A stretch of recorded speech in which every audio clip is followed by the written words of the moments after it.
Ashton Johnny on the field, watch him break the mold. Running past defenders like his story's being told. Power moves, smooth strides, carving out his lane. Each step closer to that Heisman, yeah, he's making change. Records fall like leaves in autumn, piling high. Got the nation tuning in, they know this guy can fly. Faster than the lightning, stronger than the storm. Champion in the making, that's his natural form. From the gridiron to glory, every game he's on. Champ T for the Heisman with the hustle strong.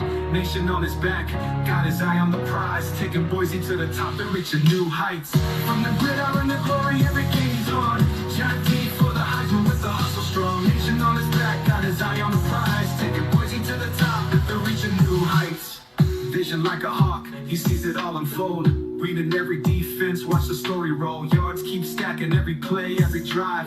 Feels like destiny, watching them come alive. Focused on the goal, never losing sight. Grinding for that trophy under Friday night lights. Boise's pride, lifting the whole team up. With the Heisman in his sights, he won't give up. From the gridiron to glory, every game he's on. Champ T for the Heisman with the hustle strong. Nation on his back, got his eye on the prize. Taking Boise to the top and reaching new heights. From the gridiron to glory, every game he's on. Champ T for the Heisman with the hustle strong. Nation on his back, got his eye on the prize. Taking Boise to the top and they're reaching new heights. So here's to the journey, battles, the wins. To Ashton Johnny where the legend begins. Chasing down the Heisman with heart and drive. For the national title, he's keeping hope alive.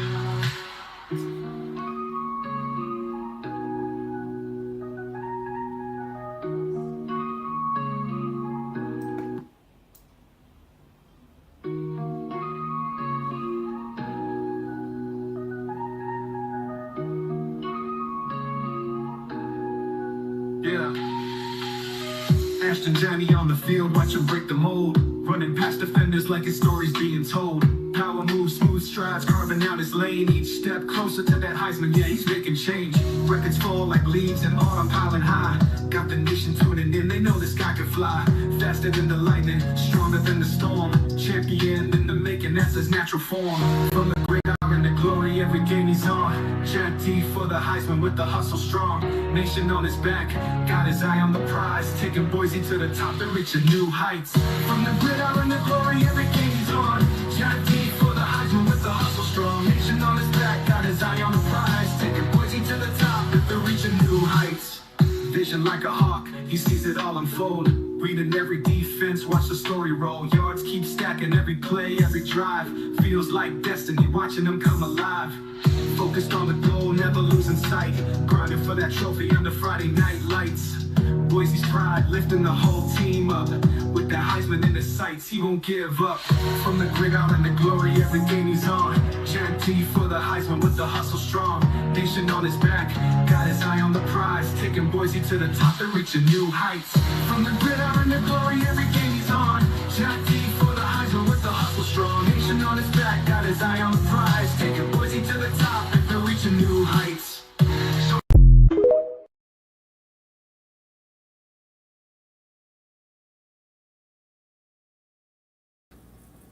Fight for the soul, my need orange and blue. Boys will stand and cheer for you. Fight for institution, our alma mater. Bravely defending BSU.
Hey, what's up, Bronco Nation?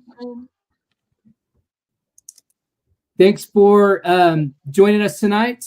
Bronco Nation Live is a show hosted by blue collar fans for Bronco Nation. So thanks for joining us this fine Friday night. This evening we are going to cover a potpourri of things that have to do with Boise State Broncos. We are going to cover the fast-paced world of college football recruiting. It's now a 365-day occurrence. So I am, and then we're also going to cover the state of college basketball for the Boise State Broncos and some other things. So with that, I am joined by 24/7 Boise State recruiting expert Chris Van Sickle, also Boise State Respondent, and then also my data and information guru Sam Gillette with Sam Talk Sports. How you guys doing? Doing well. I'm doing well, Nick. Thanks for having me on, man. Yeah, thanks for joining us. Thank you, everyone who's watching out there. Looks like the numbers are climbing. You'll have a better experience if you go to YouTube, but you know what? Wherever you're at, we're glad you're here. So if you can do us a solid, make sure that you're liking the stream, you're sharing it out.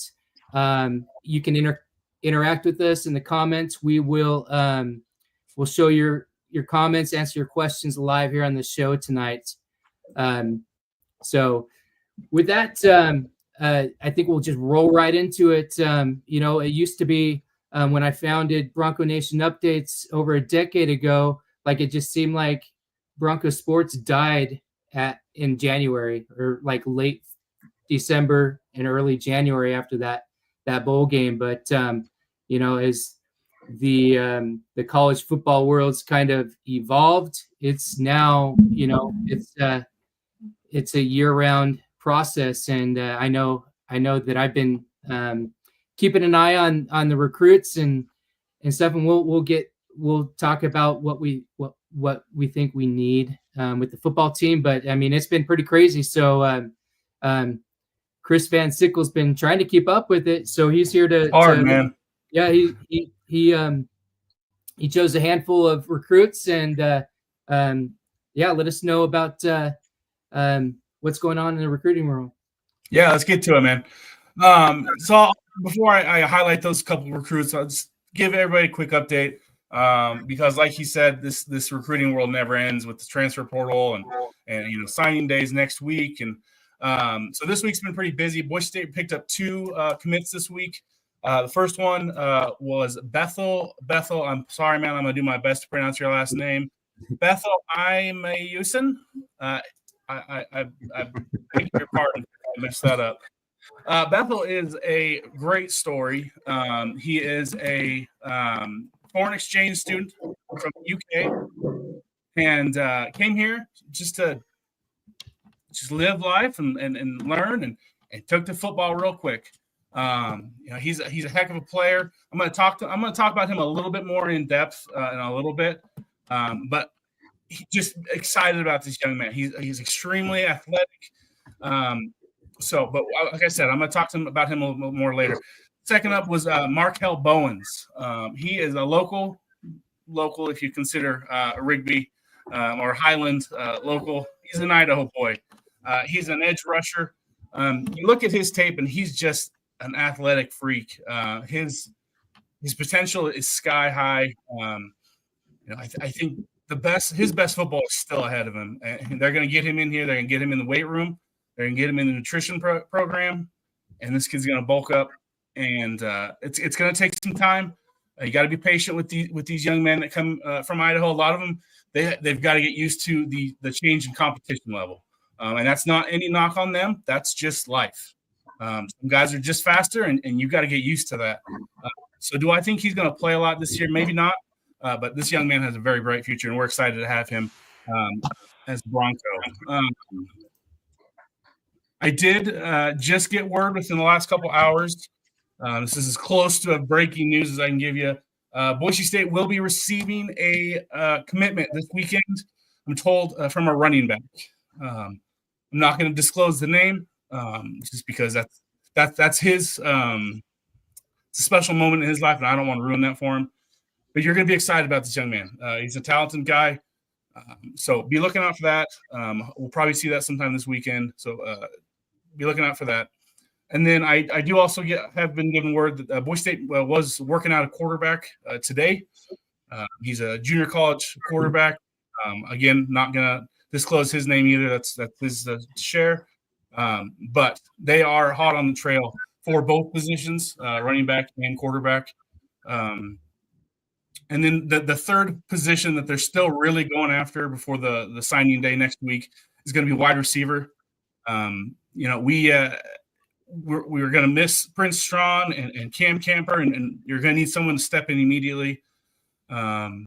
Last week, Sam Mbaki, a junior college wide receiver, reported that he was going to be visiting this weekend. I cannot confirm that visit's going to happen. I do know that since that visit was scheduled, Cameron Jones, wide receiver out of California, I believe, has scheduled an official visit. So does that mean Sam Mbeki is not coming? I'm not sure. He could very well still be on his way here right now, and I hope he is. He's a heck of a player. But Cameron Jones is a very high 3-star prospect. His offer list is a thing of beauty. Georgia, Tennessee, Michigan. I mean, it's the who's who of recruiting. So we're excited to have him in.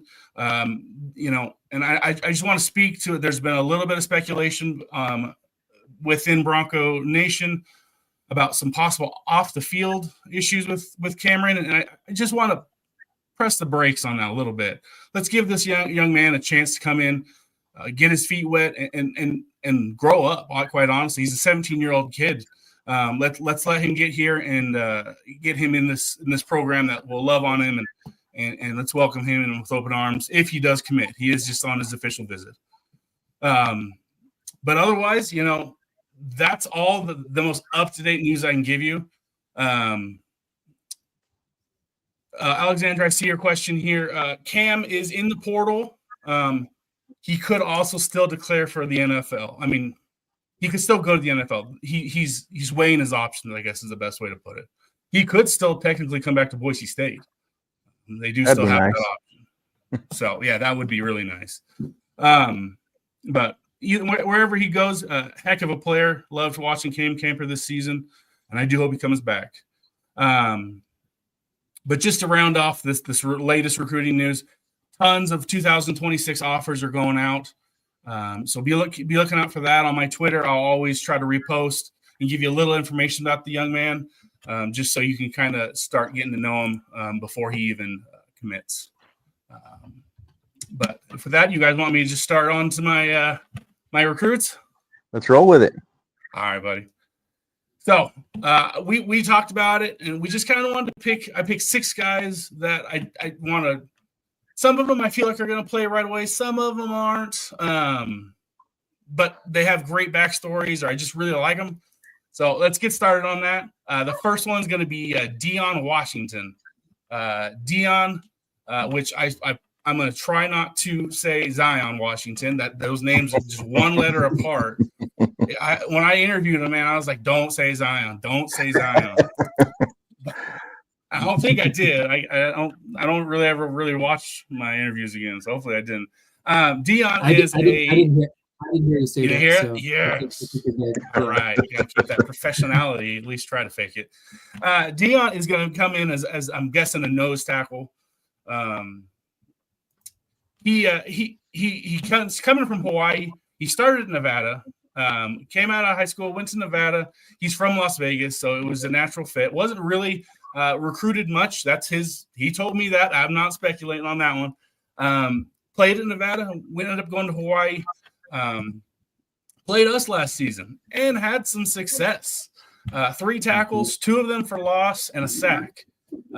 So, maybe old Shenander was sitting up in the box saying, "Hey, let's remember to look at that guy this offseason." but he's a heck of a guy. I interviewed him. Just the most, outspoken, well-spoken young man you could ask for. Going to come in and do political science, which is, I think, perfect for him because I'd vote for him. So he's going to come in. He's one of these guys I do think is going to play immediately. We're going to get into what our biggest or what Boise State's biggest areas of need are going into next season. So I won't touch on it too much, but losing Herbert Gums and Sheldon Newton is significant. Mm-hmm.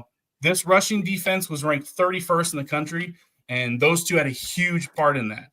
The nose tackle in the middle, stops, holds on to blockers so the linebackers can flow and make those tackles. And those two guys did it great, and we lost both of them. So Dion's going to come in and I really think make an impact there. He has obviously a lot of experience, so that's what you're looking for when you get somebody from the transfer portal, is someone to come in and fill that hole immediately. 6'2", 290 pounds isn't something to shy away from either. I bet he's hit a couple more burger joints. I bet he's over 300 at this point. But hey, who doesn't? Next Just up, a quick note. He had 18 tackles. 10 of them were solo last year, and only 2 sacks. And of course, one of them was against Boise State. So, I welcome him with open arms. Like you said, losing Gums and Newton, just losing one of those guys would be detrimental to any defense. But you losing 2 of them at the same year, that's rough. Absolutely, yeah. They were the anchor in that middle. So yeah, and I appreciate the stats, man. I did not have those handy, so I love those, dropping those numbers in there. Now you know why Nick calls me the stat guru. I do. I like it. We'll go back to Bethel. He just committed this week. He's an exciting young man. Like I told you, he's from the UK. Came here, is gonna have to learn football. You can be as big as you want if you don't have the right techniques and have faced the right competition. You're just not going to be ready. I do think that they might move him out to end kind of how Hassanin played. That'll be yet to be seen. We'll see how his body grows. But he had offers from San Diego State, Wyoming,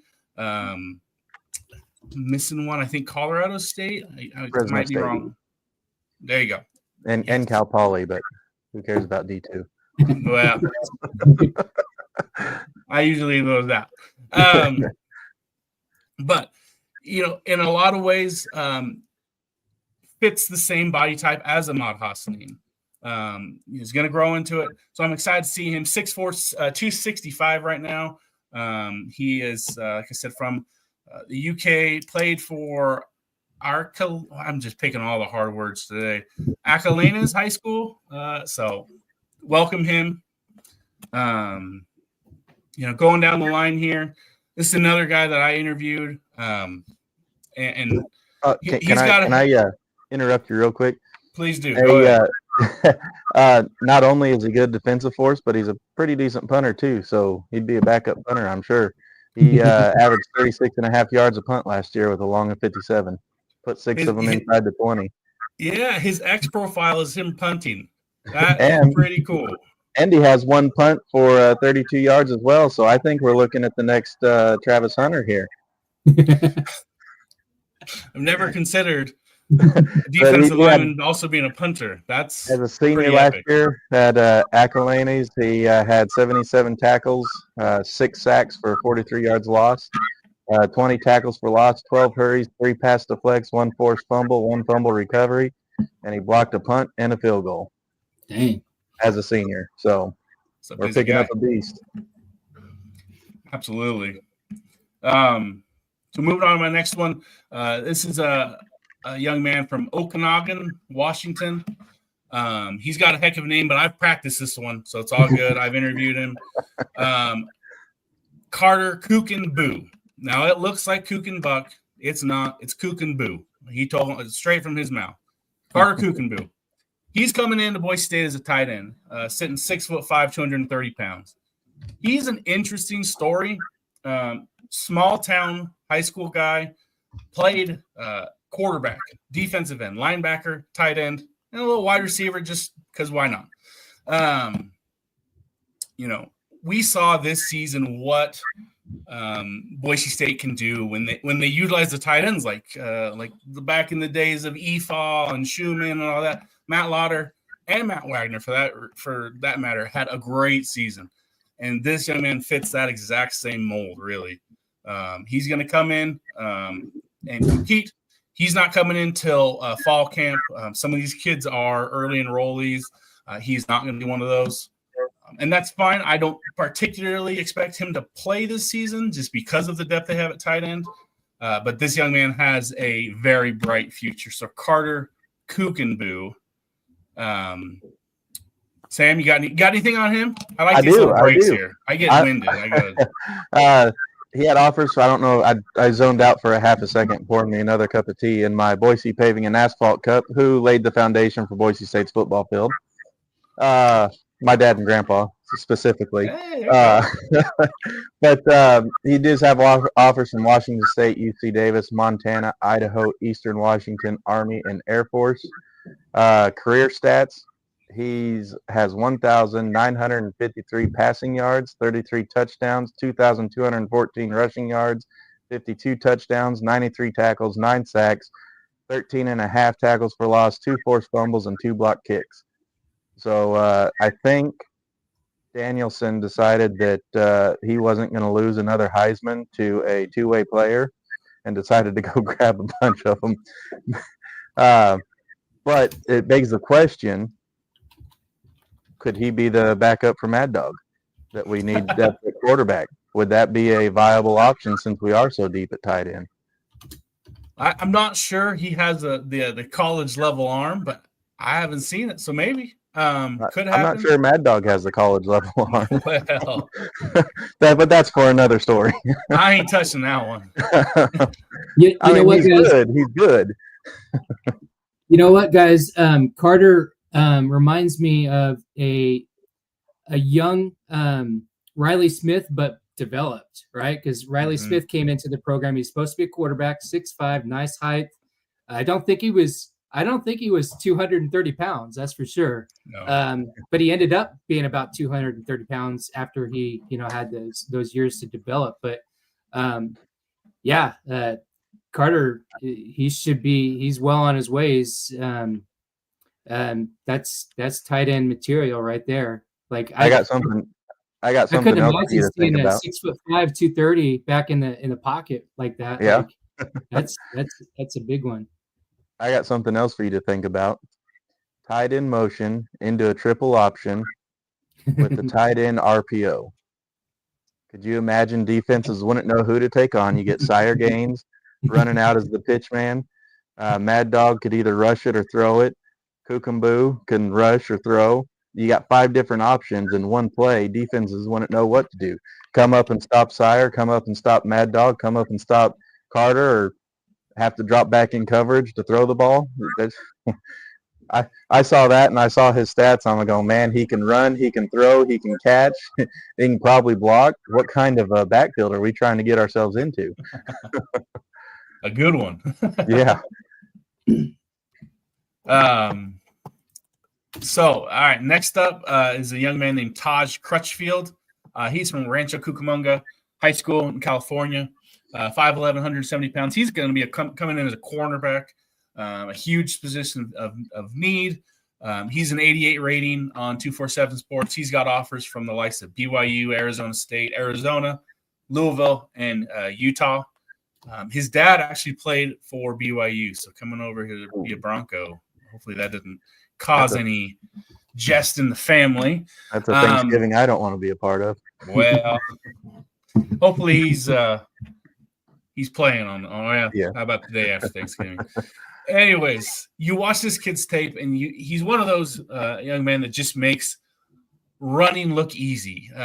He's just a really fluid athlete, really loose hips. That's exactly what you want in a corner, someone that can turn and run with the wide receiver. He was going to be the highest rated recruit in this class until Jabri Beckham was reevaluated and put above him. But Taj is every bit as valuable as a recruit. I was able to sit down and talk with this young man as well. Just a great kid. So I'm excited to see him come in. He's coming in for in fall camp as well, not coming in early. So, he might be behind the 8 ball to see playing time immediately. But that certainly does not mean that as it progresses to the season, that's when you usually see some of these freshmen that, are working their way into the rotation. That's when they get that playing time. Sam, you got anything? Yeah, Danielson's slipping because this kid only has defensive stats. 37 tackles, an interception, and a forced fumble. But like you said, he probably has a bunch of the intangibles just because of how fluid he is in his motion. Being able to pop over. I couldn't find any pass deflect stats for him. So I'd be interested to see how many of those he has. But it sounds like he's going to be a good immediate void filler. Potential void filler. So they've added a couple of candidates for that, but we'll get into that later. Next on my list is a young man from Sam's part of the country right here, Jalen Webb. JC went to Kilgore. Is that where you're Kilgore at? College, about 20 minutes away from my doorstep. Oh, see, you could have been in his ear earlier. I know. To be honest with you, I didn't know. I've been lax on the Boise State recruiting, and whenever this show popped up, I'm like, all right, well, let me go through see if there's any of these people that I'd really want to talk about. And I'm like, oh, hey, I know that name. That sounds like a city that I live by. Yeah, he's a heck of a player, and this is another position that I don't know if really people realize how much we've lost at the safety position with Tubner, Robinson, Oladipo. They're all gone. So this young man is one of the ones that I think could play immediately, start immediately even. 6'2", 190 pounds, hits like a freight train. You love watching him play. So excited to see him. I believe he has 2 years of eligibility left. With the JC rules going on, I don't know. We'll figure it out some other time. I think he's got 4 years if the JC rules hold like they are. That might be, and it might not be, and there's just not enough clarity for me to say anything for certain. So, but excited for this young man. And excited to see, I loved Oladipo and I loved Robinson. Don't get me wrong, but I'm excited to see someone with a little bit more size in the safety backfield. And he's got 44 tackles, 5 interceptions, and he has the potential with the right program, Boise State being that program, that they're such a developmental program as well. He has the potential to be an elite D1 defensive back. And if he keeps a good head on him and keeps improving like he has, then he will get there. And I could see him going as high as a 2nd or 3rd round in the draft by the time it's all said and done. Yeah, I agree. He's got that potential. You look at the film and you see it right there. So excited to see this young man. He'll be one that I'm really going to be when we get at spring and fall camp, and I'll be keeping my eye on him real close to see where he's at in the pecking order and how quickly he's going to see the field. I think our biggest issue with him isn't going to be how well he is on or off the field. It's going to be who comes knocking and calling his number in the transfer portal. Yeah, and that's one thing at a time. Yeah. Let's just enjoy him while we for sure got it. Speaking of the transfer portal, this is my final recruit that I wanted to kind of highlight here, and this is one that probably maybe got the biggest splash of all the transfer portal guys. I'm not sure. Maybe I'm missing somebody, but anytime you get somebody from the national champions, you kind of pay attention. Miles Walker is a 6'5", 317-pound offensive tackle from the Ohio State University. There you go, Buckeye fans. I played your little game. I said the big D in front of it. They won the Natty. You got to give it to them, I suppose. This offensive line as a whole played pretty darn well.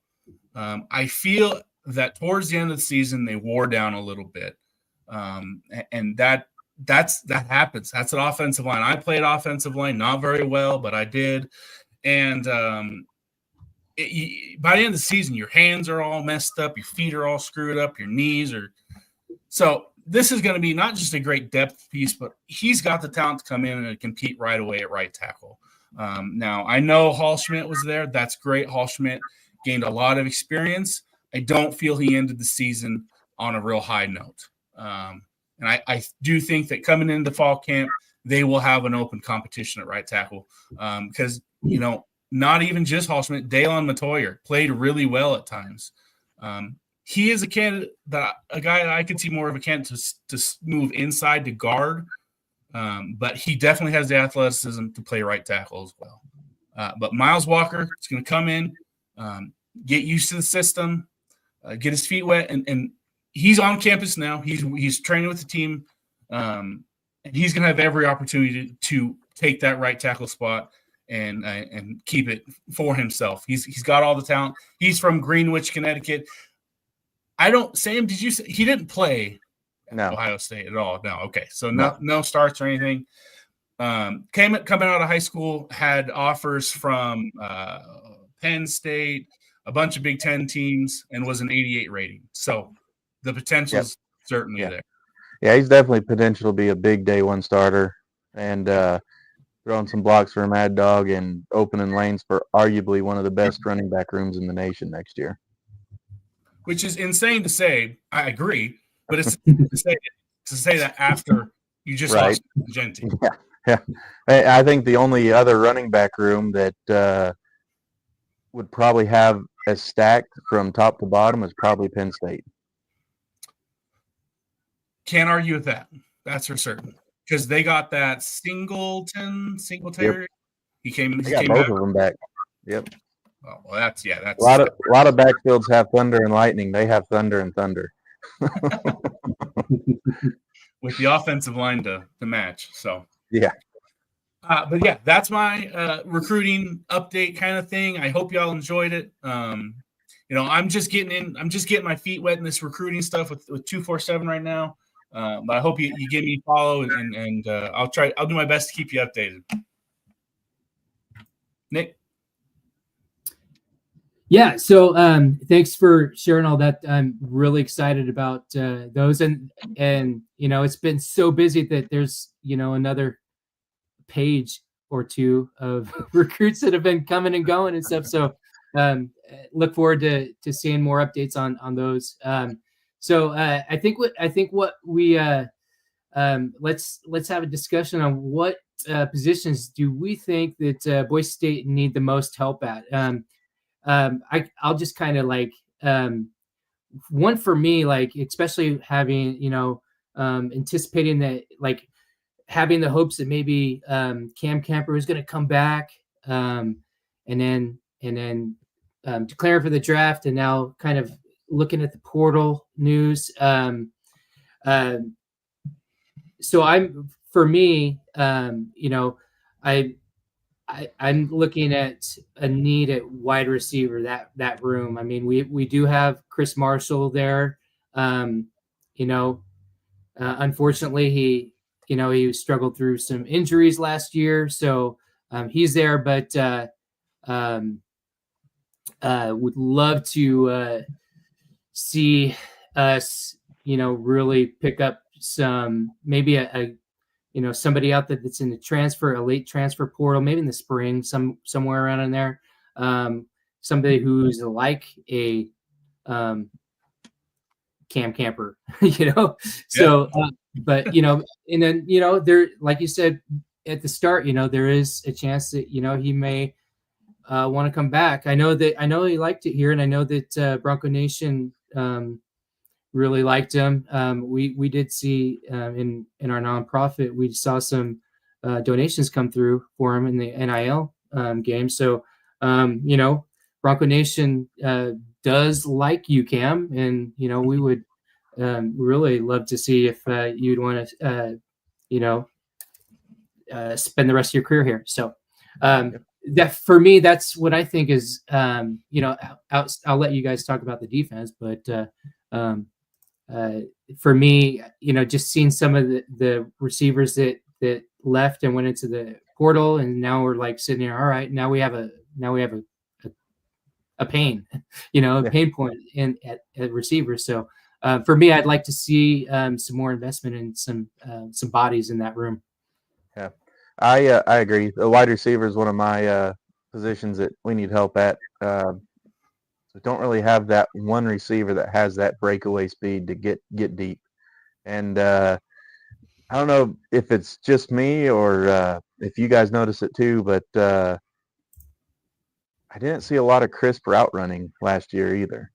And it could be finding zones and trying to sit down in the zones and rounding off.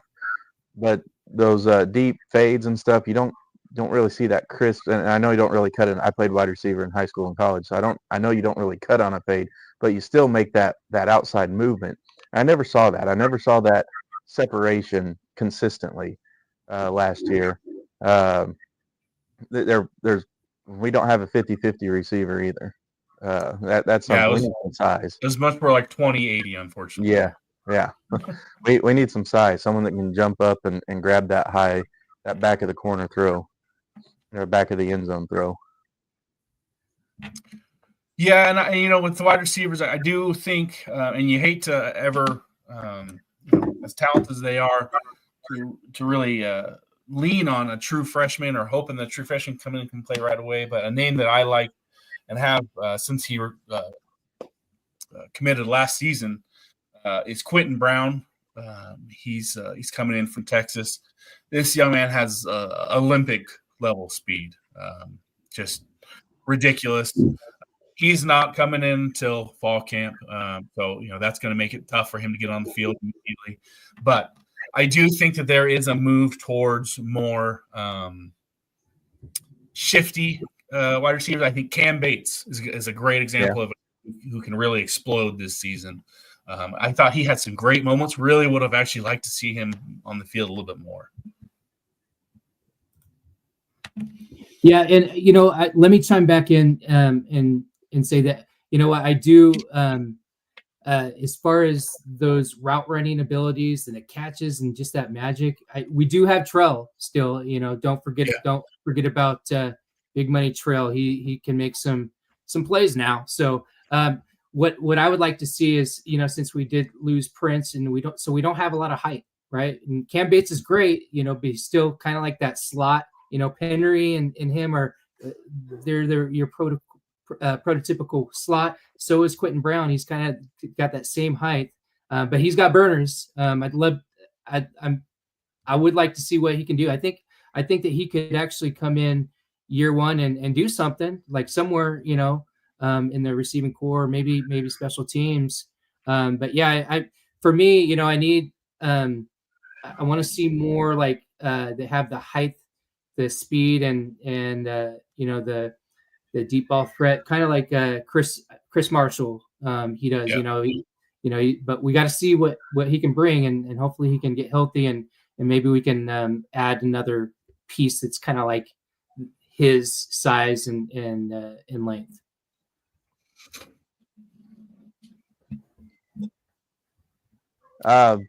We touched on the defensive backs, how we're kind of depleted at that position. It's not just this year, but Boise State has a history of perennial weakness at the defensive back level. It seems like we get those one, maybe two guys a year, but everybody else just kind of falls flat. So we don't have that island coverage cornerback either. We don't have a cornerback you can stick on an island and trust that he's going to come up every time. Yeah, I mean, Marion McCoy coming back is certainly a big addition, or I guess not addition, a big keep. Right. I agree. We don't necessarily have a lockdown corner. He's close to ones we've got on this roster. He's a heck of a player. Doesn't have the size of some of these other corners that we have, like Devon Banks and there's other ones that we've added in the portal. But I am excited to see Amarion develop more. Feel like he left some plays on the field this season. Yep. Yeah, we need a few Dante Dion's, those types of guys to kind of uncover those kind of gems in the rough. Hopefully those are in the pipeline. Bring back Kyle Wilson.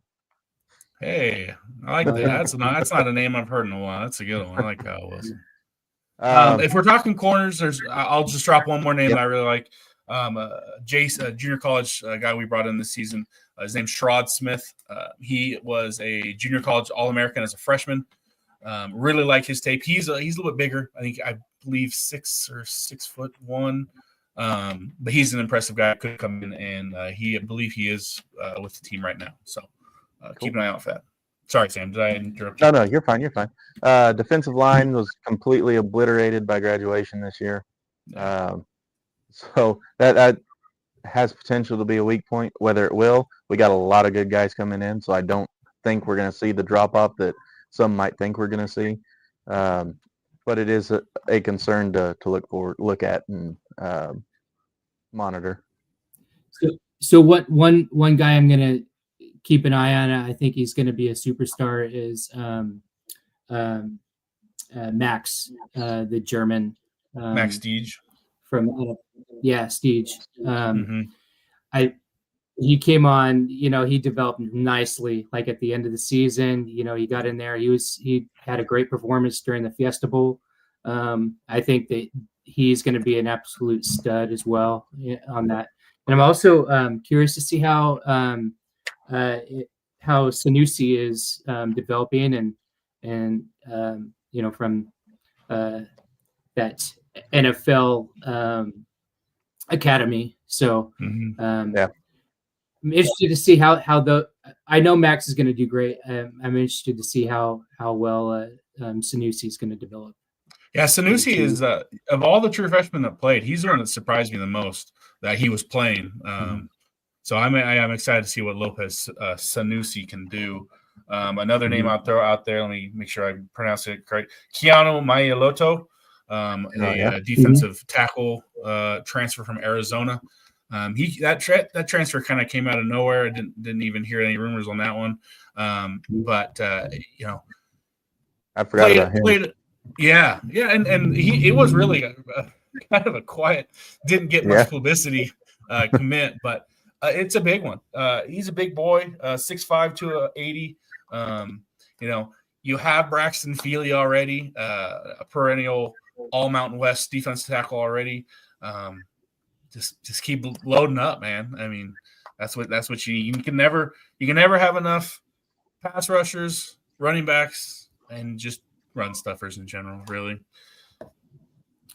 I think if my eyes weren't playing tricks on me, I think I saw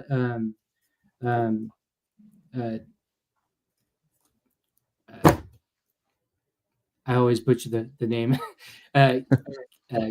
Canoe, or the one we were talking about, the late transfer, Malatolo. Keanu Maialoto. Yeah. I believe I saw him on campus a couple weeks ago.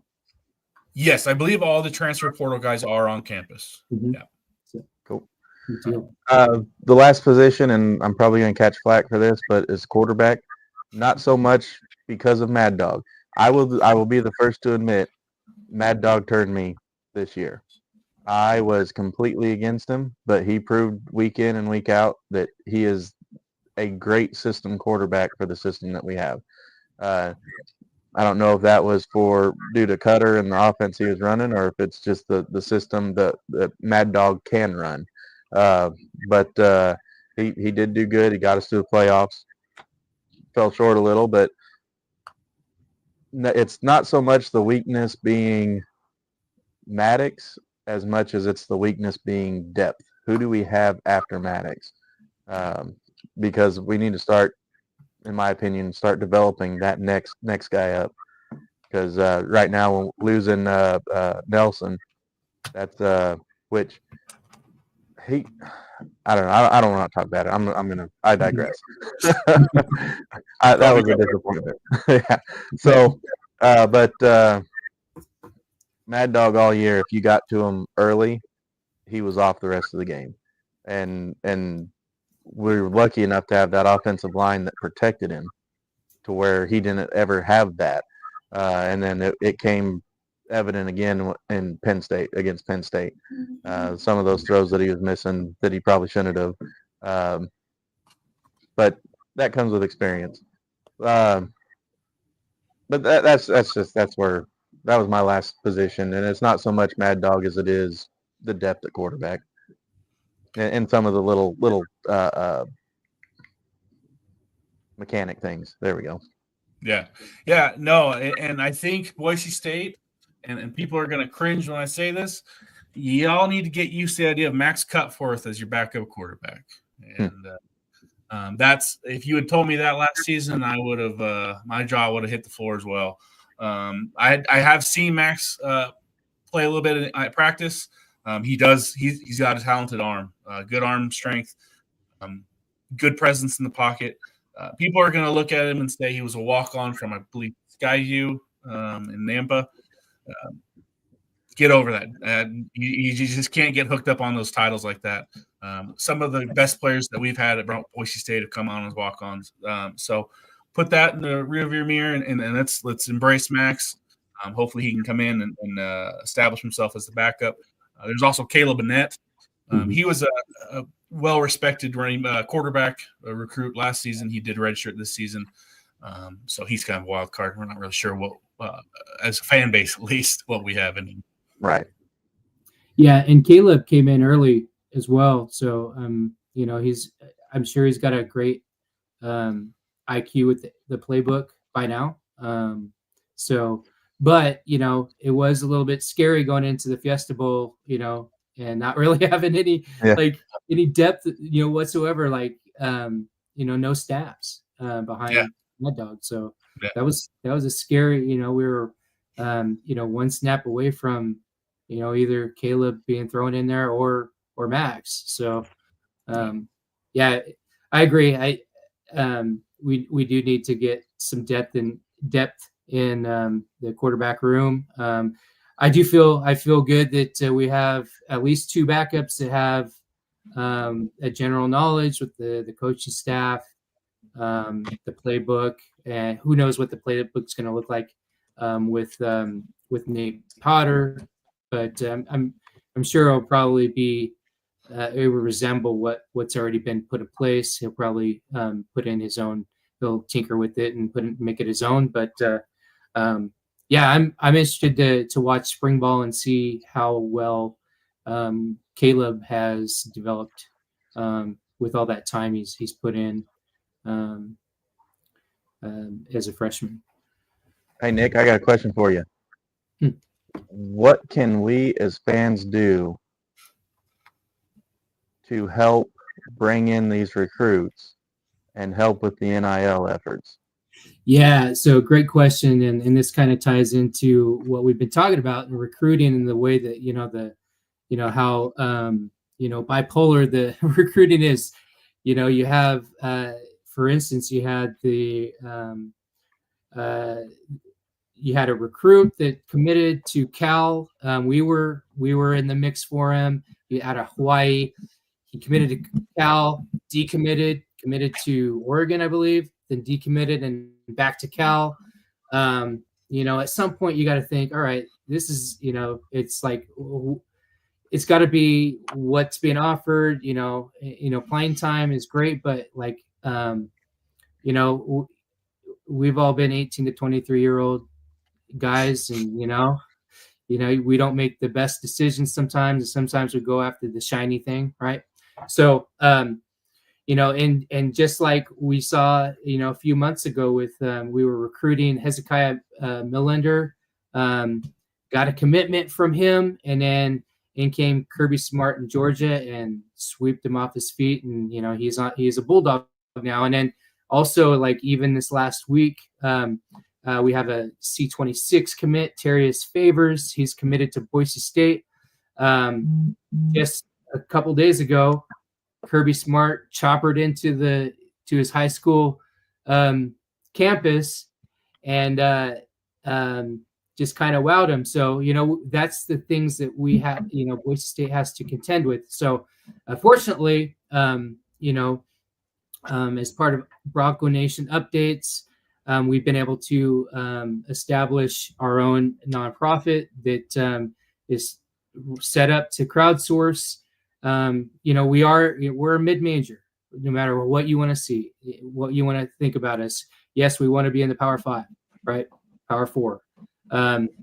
We got some work to do, but the administration is doing a great job. But there's, together as fans, we're a global brand, and we can pull together, and that's what Blue Elevation is for. We accept any contribution of any amount, and what our focus is to pull together, crowdsource. We have options for NIL. Like I said, we were able to, when Ashton Genty made his decision to run it back, and look at the season that we were blessed with. Blue Elevation was able to contribute $6,000 towards that, his NIL deal in 2023. So, as a fan base, we can do that. We are outmatched when it comes to the Power 4 and even many of the G5.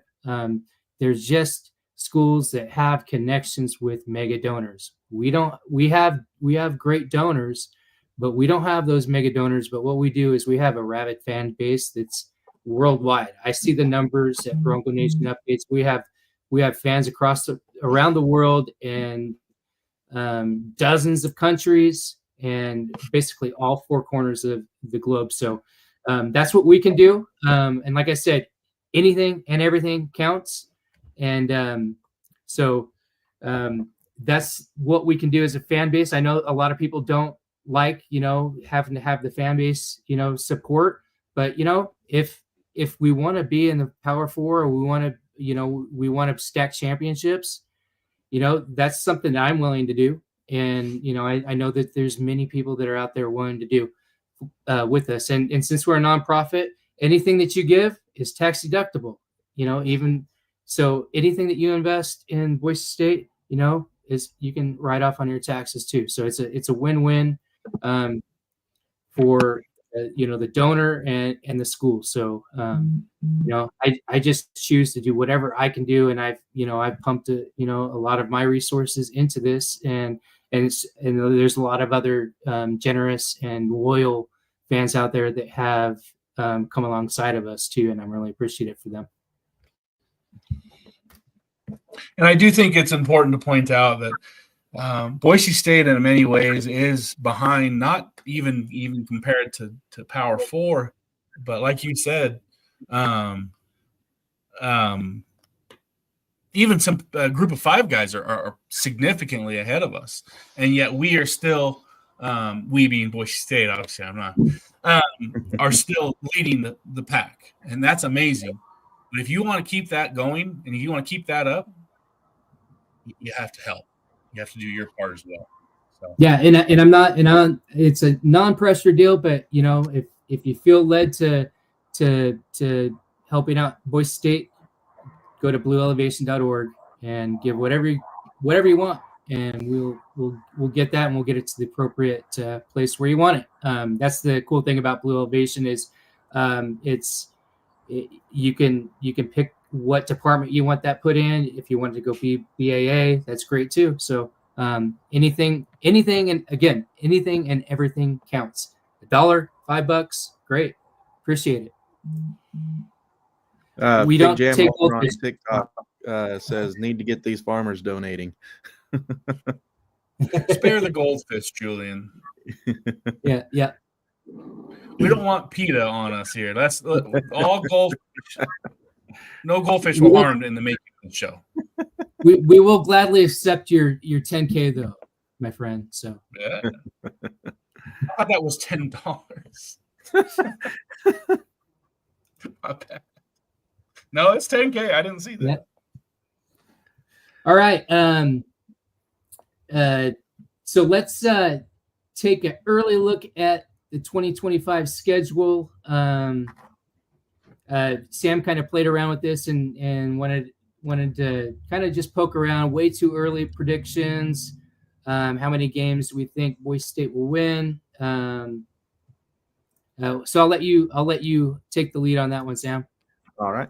So our non-conference schedule is probably one of the better ones Boise State's had since we played Georgia. We got USF at USF. They're kind of mid at best. I think they're mid of the mid majors. Eastern Washington should be an easy win, kind of a warm-up game.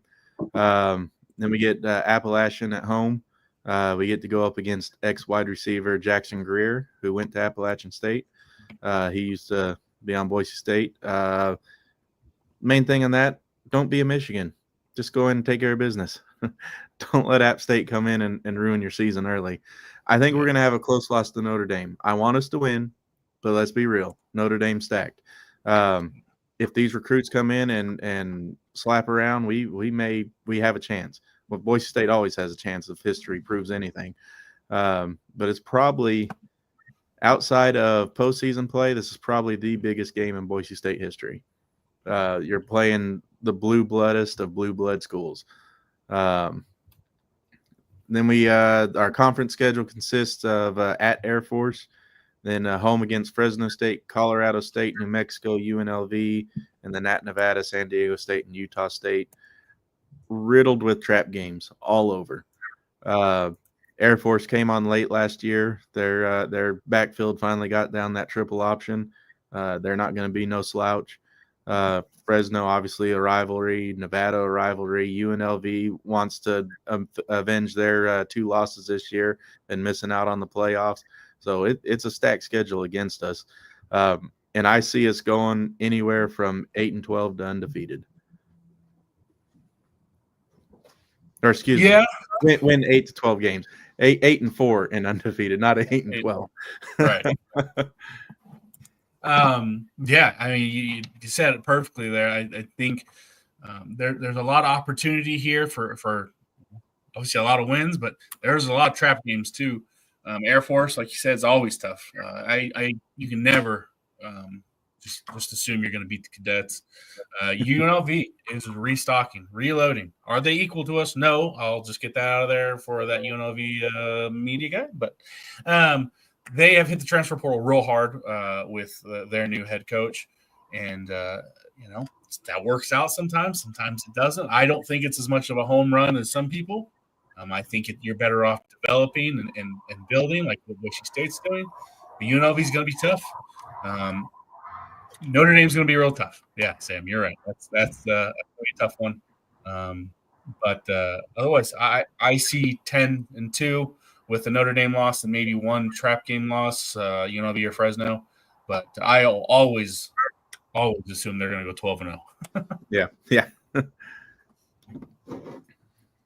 Yeah, I'm usually a homer like that. Like last year, I was like 12-0 or 11-1. Yeah, for me, I'm very optimistic. I like the fact that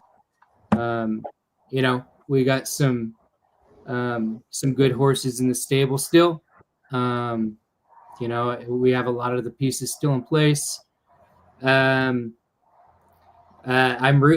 was rooting for Notre Dame to win the national championship because I really wanted to go in there as a blue collar team, blue collar fan, and just rip that on and Bend. So I real early. I'm a homer, so you take my opinion as a grain of salt. So I'm either I'm from 12-0 to 10-2.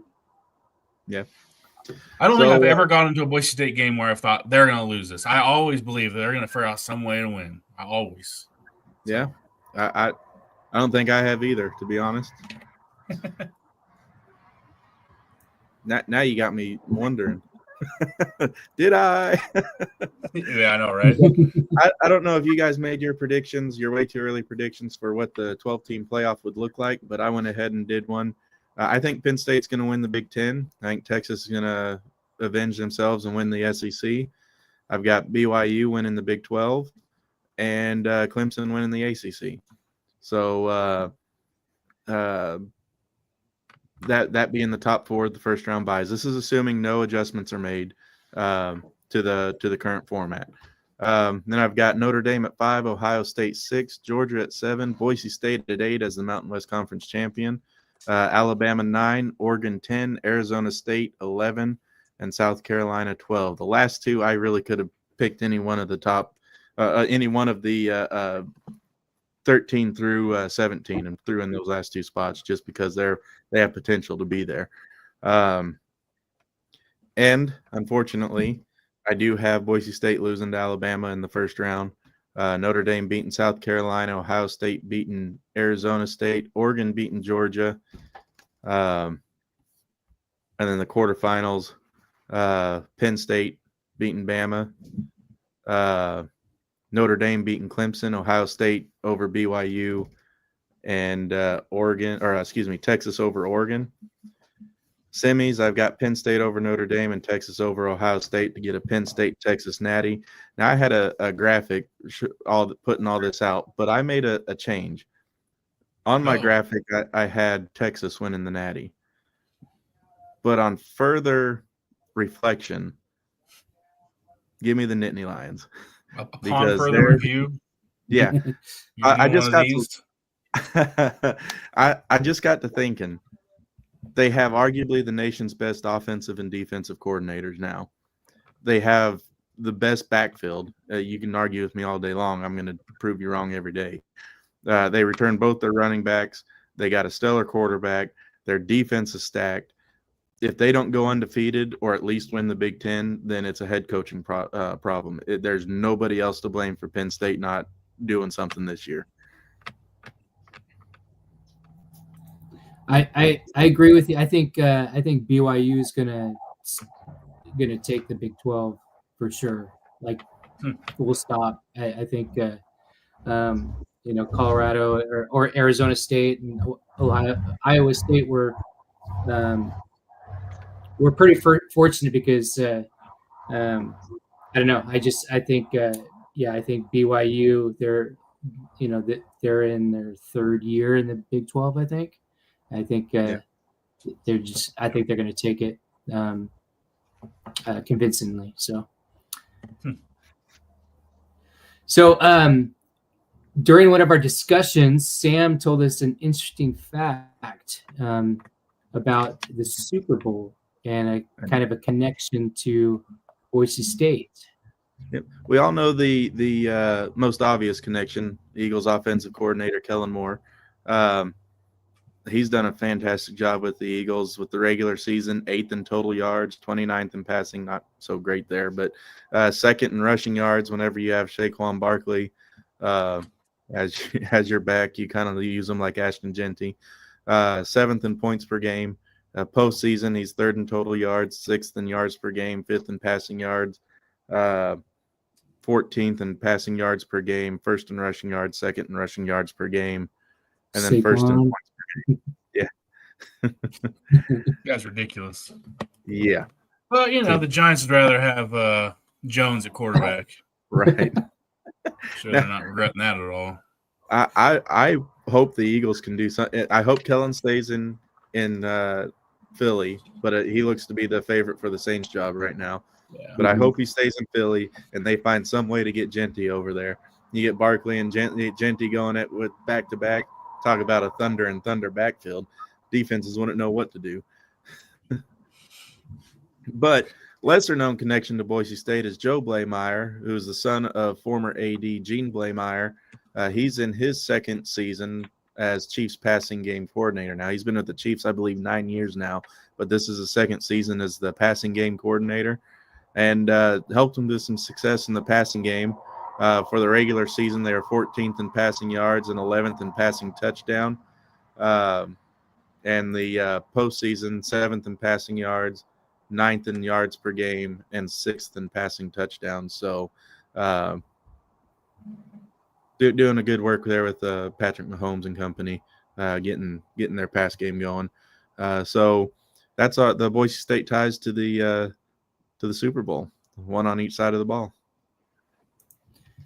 Yeah, and we do need to highlight Saquon's reverse hurdle. Like, come on, man!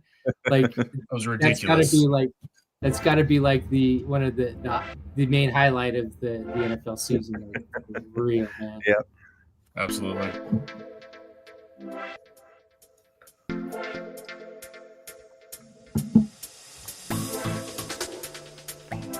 We are cruising right along in 2025. Are you looking for a healthy change? Just breathe and let the Organize Experience help you embrace change.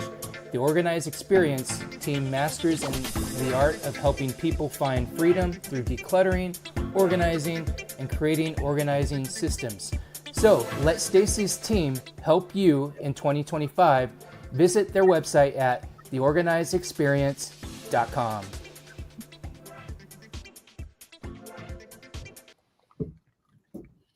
All right, cruising right along. We got some basketball coming up. We got 2 games tomorrow, men's and women's. We've been talking about how bipolar the college football recruiting is. Kind of been through some ups and downs with our men's basketball team as well. So we did get a pretty good win on Wednesday at home against Nevada, 66-56. Javen Buchanan's been coming on strong lately. Personally, I think he's earned a starting position, I don't know, 3-4 games ago. But he's coming into his own. And, tomorrow we're hosting Fresno at the X. So let's have a discussion about the current events with our men's basketball team. So the Nevada game, Buchanan, like you said, came off the bench, popped up 19 points, Cardenas 18, Degenhart 17. The rest of the team, and this is where it's really concerning for me, the rest of the team had 12, and 6 of those was Meadow. There's no doubt defense won this game. If it wasn't for the hustle plays on defense, Boise State wouldn't have won. Holding Nevada just 1 point in the first 7 minutes, that was huge. Even though we didn't really capitalize, only scoring 8 ourselves, but it was still the mentality of it and keeping them pinned down as long as what they did. That was huge for the game. I don't think if they had that start on defense, I don't think they would have won the game last night or Tuesday night. Yeah, this has been a team that's one of Leon Rice's teams that's got me scratching my head more than probably anybody else, simply because the experience, talent, all there. It just doesn't seem to be meshing at the right moments. Alvaro Cardenas is, I would say, the best, most talented pure point guard Boise State's ever had. Oh yeah, he's looked great. Whatever is happening with Omar Stanley, I feel bad for him. I thought Omar was going to have as much impact on this team as Tyson Degenhart, personally, before the season started, just simply because of his positional versatility and his defense. I think his defense was very underrated last season, and something's just off. And you have a freshman starting over him, and Ugbo is playing well. Don't get me wrong; he still has a lot of development to do on the offensive end. But he's a big body and plays good defense and rebounds. But Omar Stanley is the Omar Stanley of last season is what's missing right now, in my opinion. Yeah. I'm wondering just isn't right there. I'm wondering because he had surgery in the offseason. I'm wondering if he's just not out of his head of not wanting to re-injure. And I believe it was a foot injury. Is that correct?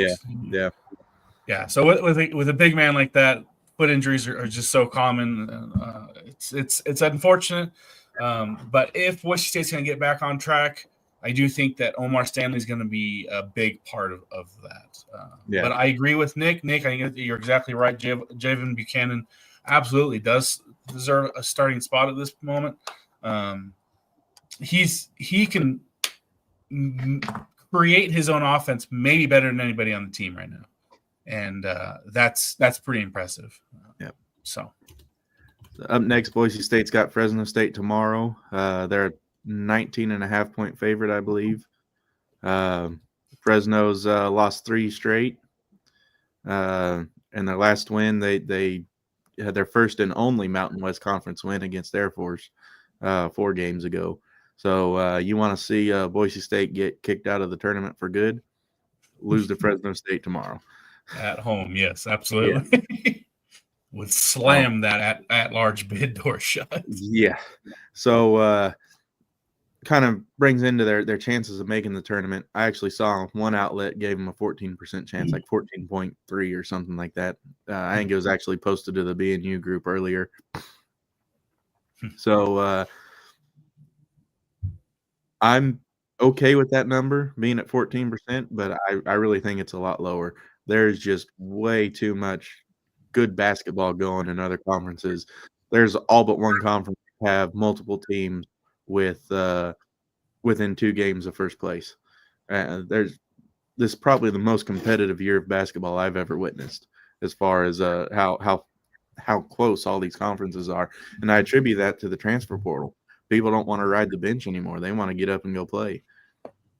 And so you have some of these P4 schools that are perennial powerhouses are losing their bench players so that they can go play on other teams and start and showcase their talents, because basketball is a short-lived career. Not everyone's a LeBron James and can play in their 40s.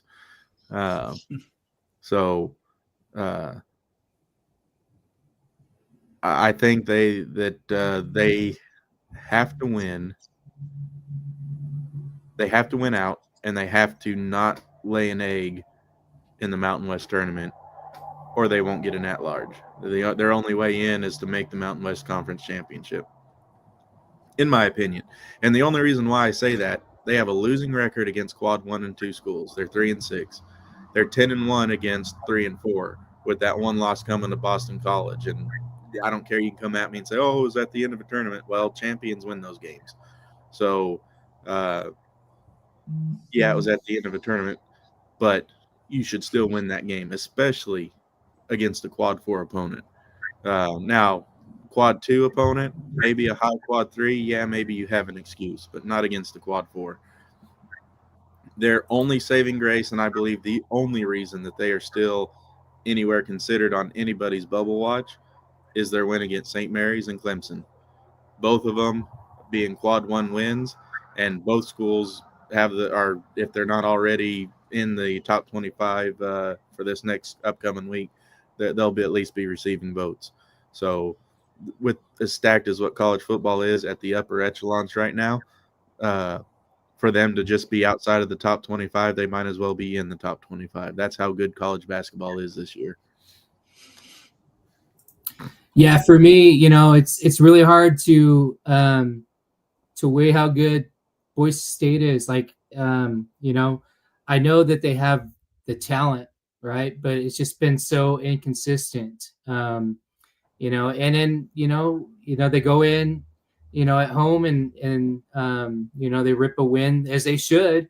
But the only thing that's not helping me is, they're winning against, the lower level tiered, Mountain West schools.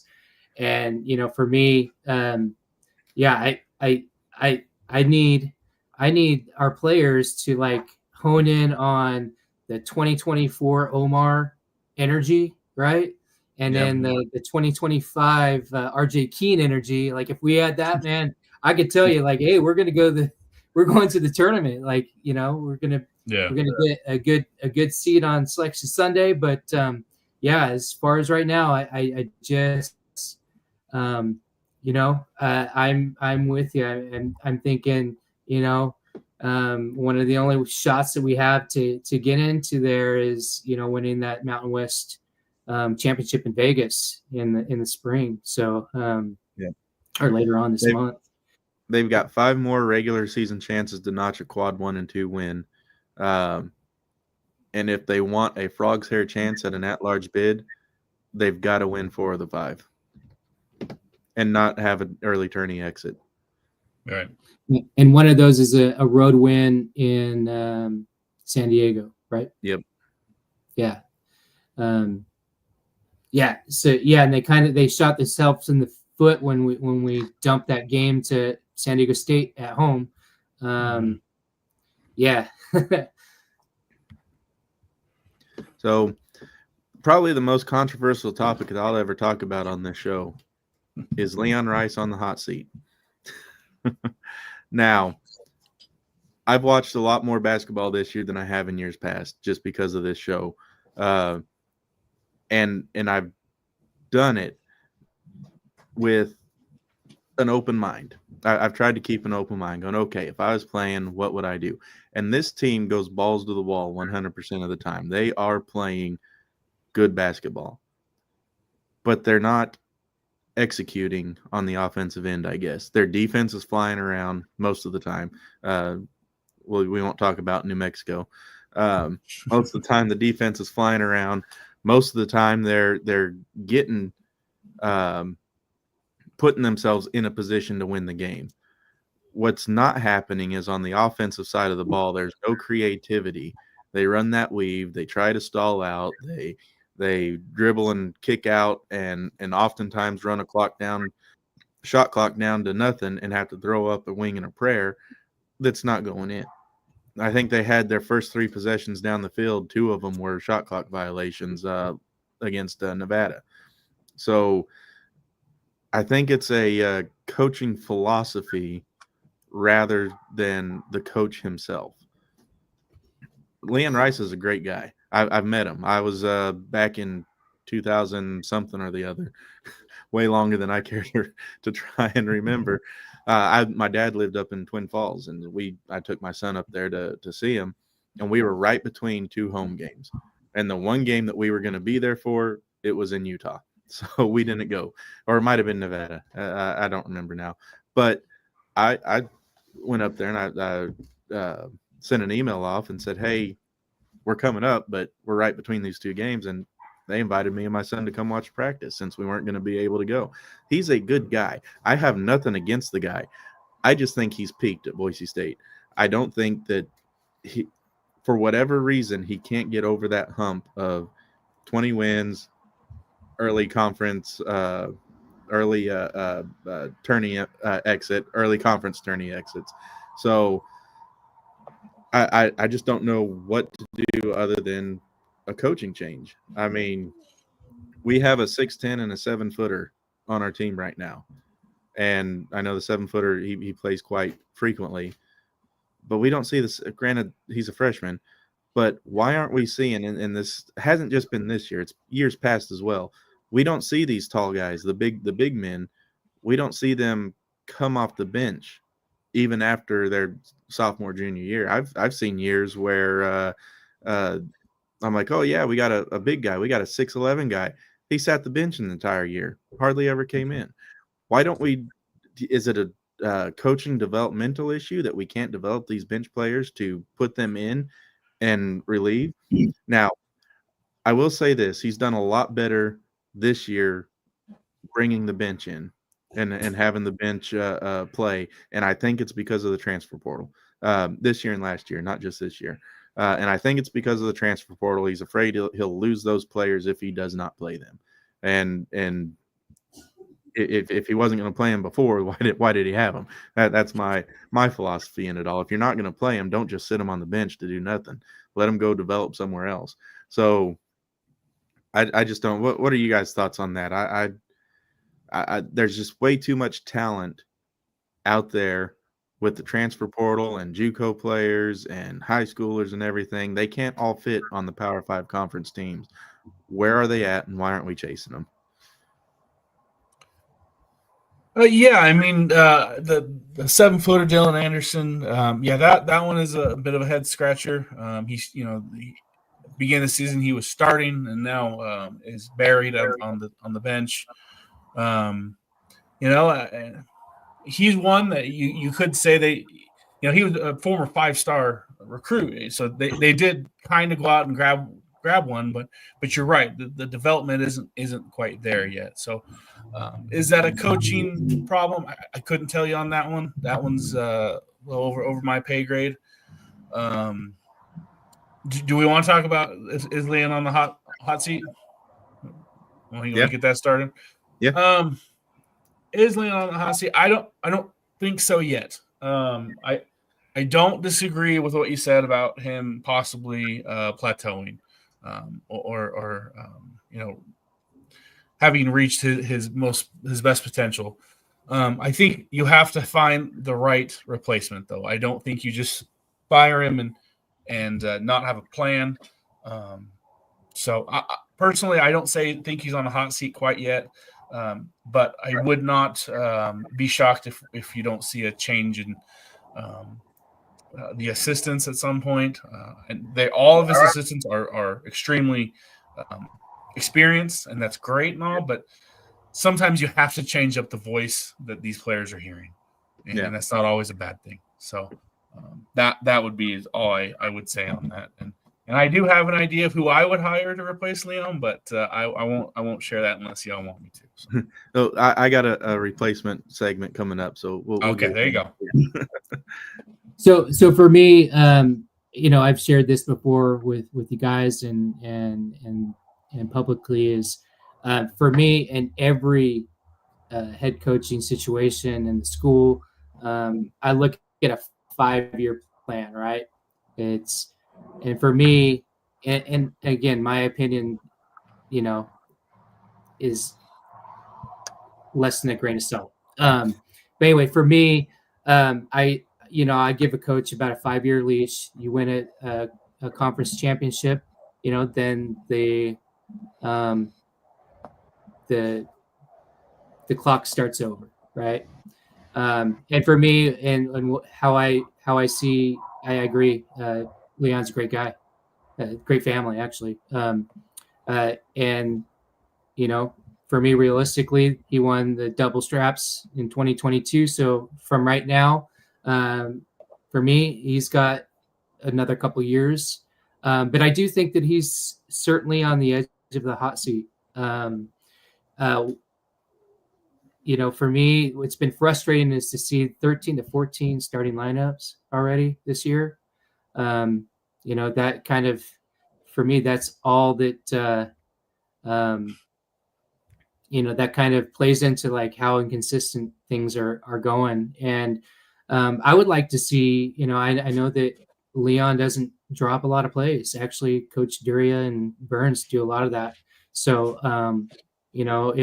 if it were me, I wouldn't be looking at changing up the assistants, and for every leader, the responsibility always lands on your shoulders.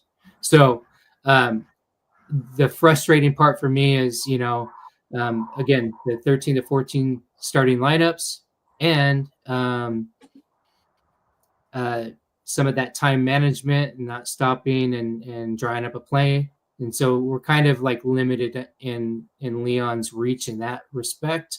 Would love to see him develop more in that the X's and O's, because from what I know, Duria and Burns do a lot of that. But Leon is a great leader, great coach. What he does, the intangibles in practice and stuff, you can't replicate it. But I have heard the argument of people saying, "Well, what are you going to replace him with?" Right? And so what I would say is like, well, look at Utah State. They Danny Sprinkle left, and then they have a new head coach in this year, and they're great. They're on top of the conference. So, but for me personally, that 0-10 in NCAA tournament record, that's weighing heavily on Leon as well. Yeah. And until we come through, to be fair, he's only got 5 of those 10. So right, but still, the fan base, that's what they're looking at. They're looking at 0-10, and we want to see that win. But for me, 2027 is that target year for me.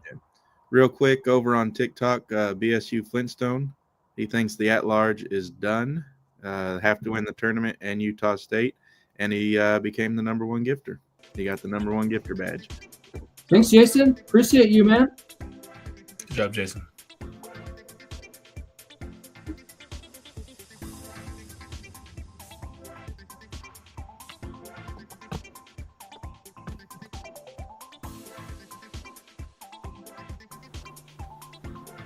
Elevate your hydration. Unlike ordinary water, boosted oxygen water features unique oxygen composition, providing a higher oxygen content for superior hydration. Experience the next level of hydration with boosted oxygen water, meticulously crafted to invigorate your body with enhanced oxygen content. Ideal for fitness enthusiasts and wellness seekers. This water offers a revitalizing boost that goes beyond ordinary hydration, helping you stay refreshed and energized throughout your active lifestyle. So, if you love the Big Blue, make sure to pick up the blue bottle in your local and online Walmart stores.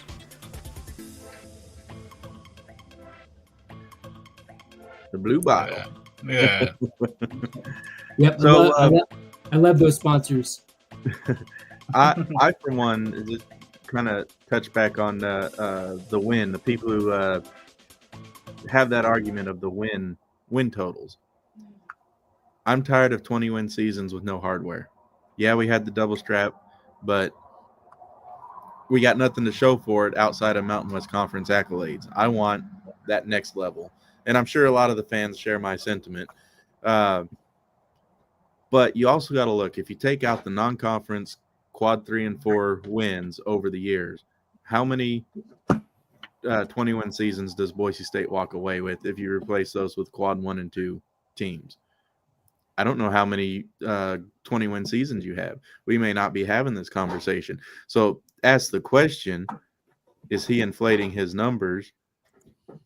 And this is just purely speculation. I'm not saying Coach Rice is doing this at all, but it has that appearance of inflating the numbers with lesser opponents. So you have a false sense. Thank you. I can see what you're saying. That's all I'm saying. So does he have that, give that false sense of success where he's not really playing the toughest opponents out there? You throw in 3 or 4 quad 1 and 2 teams, and then you got your quad 1 and 2s from your conference, where you look at Auburn, for instance, this year, they have 6 total quad 3 and 4 games, and they're 6-0. Boise State's 10-1 with their quad 3 and 4s. They're 13-1 with quad 1 and 2, and their only loss is the Duke. So that just shows you how the gap between greatness that we are. How did that gap spread so quickly? And Boise State used to be right up there going, okay, the perennial, and I say used to be loosely because it was only for a short-lived time, but a perennial conversation piece for deep Mountain West tournament runs and at-large or conference or NCAA tournament appearances. Now it's, well, they might get an at-large, but I don't see them winning the Mountain West at all, even though we were preseason. That gap has grown so much in the last 2 or 3 years in such a short time, and it does not appear that he is keeping up with the rest of the pack. And that's a good segue. So as we roll into February, tomorrow's February 1st, February is the month where it separates in college basketball, it separates the elites from the pretenders. So like tomorrow marks a day where, if Boise State really wants to be elite, you have to win your conference games at home, and you got to win some on the road. Right. And since we have, you say 4 or 5 quad 1s ahead of us, 5. We have 10 games left. I'm hearing that, if we go, if we finish with about 20 wins, we'll get a good spot in the Mountain West tournament. and it really depends on, and you got to think about their recency bias too. So, I mean, if they really want to prove that they're elite and that they're worthy of that NCAA tournament, right now is it. So with that, Sam has developed, he's really taken a lot of the net and real quick, Nick, before we move on to that. Chris, who was your pick to replace Leon if you could? A young coach I actually really like, and he's on staff, Alexis Williams, actually. Yeah. I like Alexis Williams a lot. I like J.R. Blount. He's Iowa State's assistant coach, and he has Mountain West ties. He used to be Colorado State's assistant coach. So he's a really good guy and up and comer. He's rising the ranks real quick, and I think the longer you wait, the less likely he'll be available to come at this level. Mm-hmm. So I like that. And also Ben McCullum from Drake and Brian Wardle from Bradley, although those are really stretching out there to try and get them because I think they both just signed contract extensions, but they're both really good coaches as well. Good deal. So Sam, our data guru, developed some great formulas. He's taken a bunch of net rankings and kind of averaged them out with some recency biasy. And so, like I said, as we're rolling into February, this is crunch time for all the conferences now. Now the ball's hitting the court, and it's time for the cream to rise to the top. So with that, I will pass it back to you, Sam, and just let us know. I'll go ahead and share your brackets. All right. And let us know about your formulas. Yep. So while he's pulling that up, I will say this. I kind of touched on it. There's only one conference, that's Southland, where there's a clear-cut winner or favorite, I should say, for their conference championship game. Every other conference has multiple teams within 2 games of first place, with most of them having about roughly 10 games to play in the season, 8 to 10 games. So there's a whole lot of movement. Like Nick said, February is where you start seeing the separation of the elites and the pretenders and the contenders, have you. So right now, that is important because some of those conferences, like the Big 10, the Big 12, the SEC, that have teams that are so good, like the SEC, you could put any team in the SEC into the bracket, and I'd be okay with it, even the bottom feeders. That's how good the SEC is this year from top to bottom. You look at it, and you see teams like LSU has only got 1 win in the SEC. South Carolina doesn't have any wins in the SEC, but you look at their losses, and they're not blowout losses for the most part. They're always competitive. So you could put any team in the SEC, and I'd say, yeah, I'm okay with that. But that's not how everyone's going to view that. So, but you get those teams that have those teams that are kind of like on the bubble, and you get a South Carolina that catches fire quick and wins the SEC. Well, now you have to put South Carolina in the automatic qualifier spot, and it bumps off another at-large bid because you got to fill that hole with, you got to move the teams down in the pecking order. So it's really important to keep an eye on the conference championships, especially in those multi-team conferences. Not so much the one bid conferences, but there's potential to have Boise State is at the very base of my bubble watch right now, and the more bid thieves that come through, the less likely it is Boise State gets a chance at an at-large bid. So we really need the top seeds to win it out. So what I did was I went in and I made me a nice, good old spreadsheet. I threw every team in. I put all their wins, losses, and everything in, and all my data is updated through Monday evening when the top 25 came out.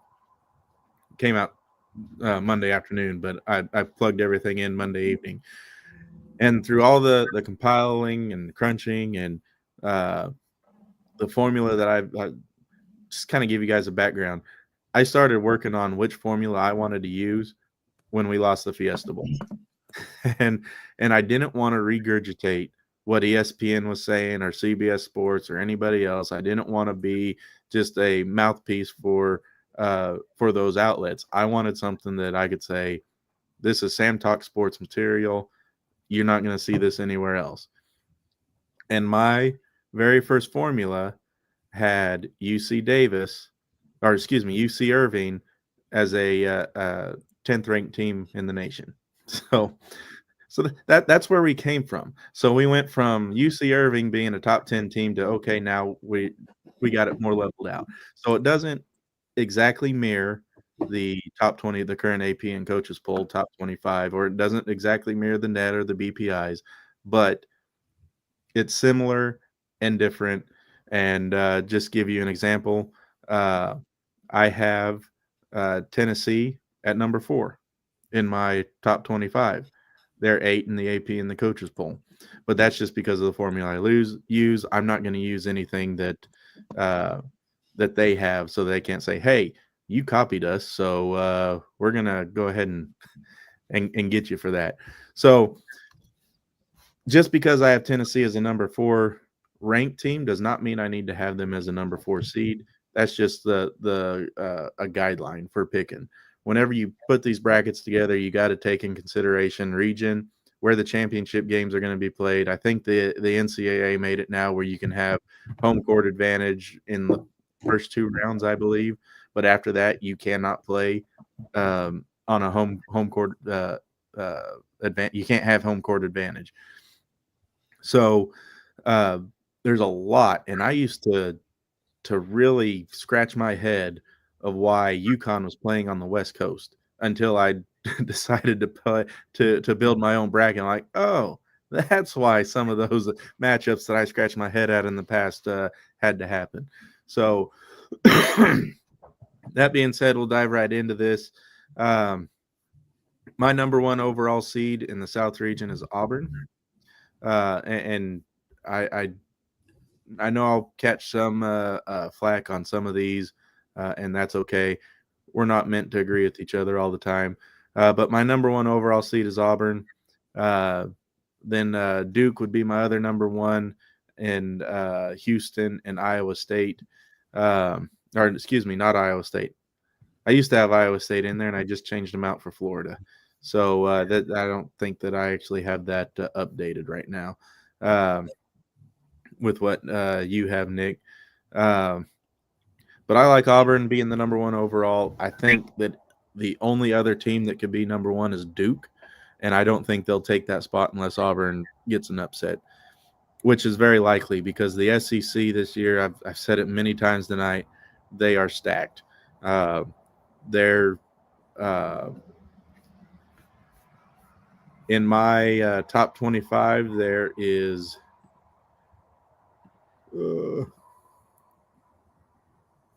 hold on.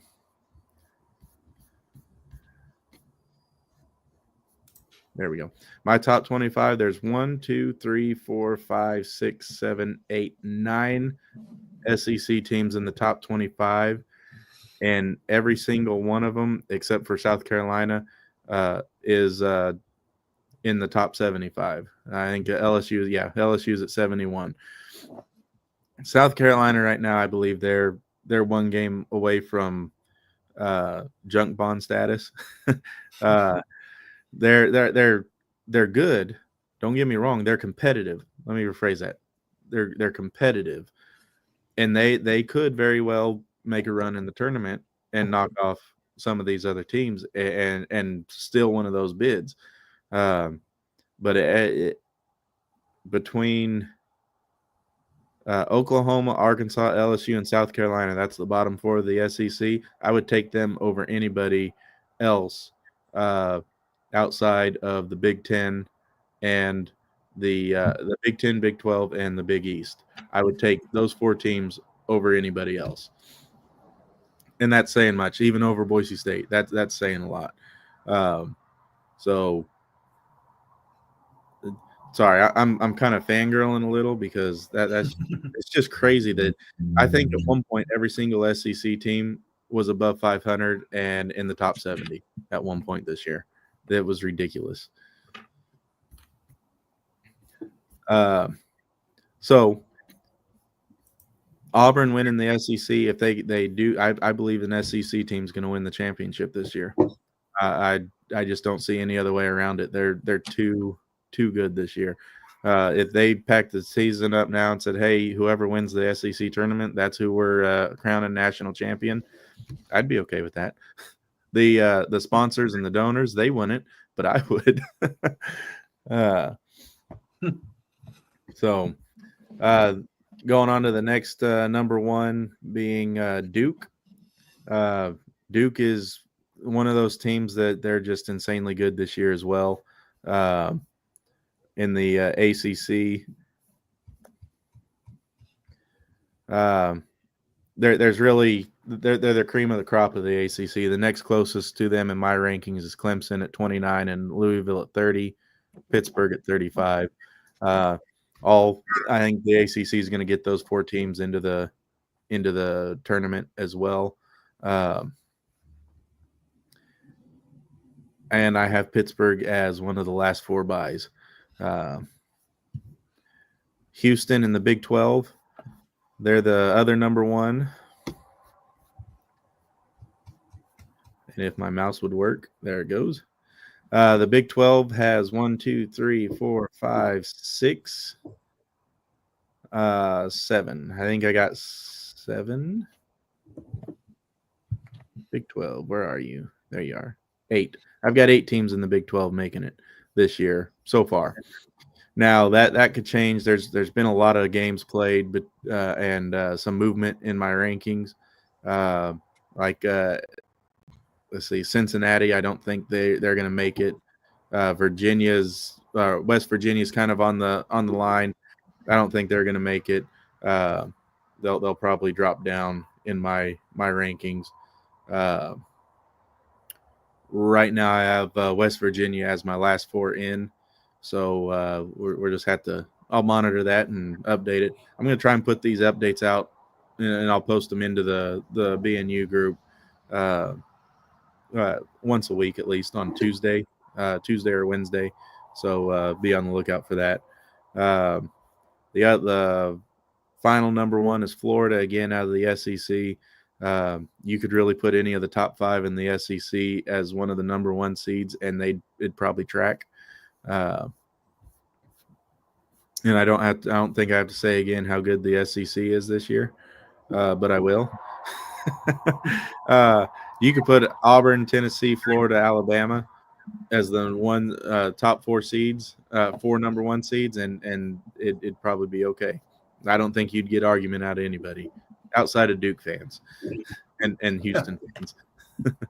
So that's my number ones.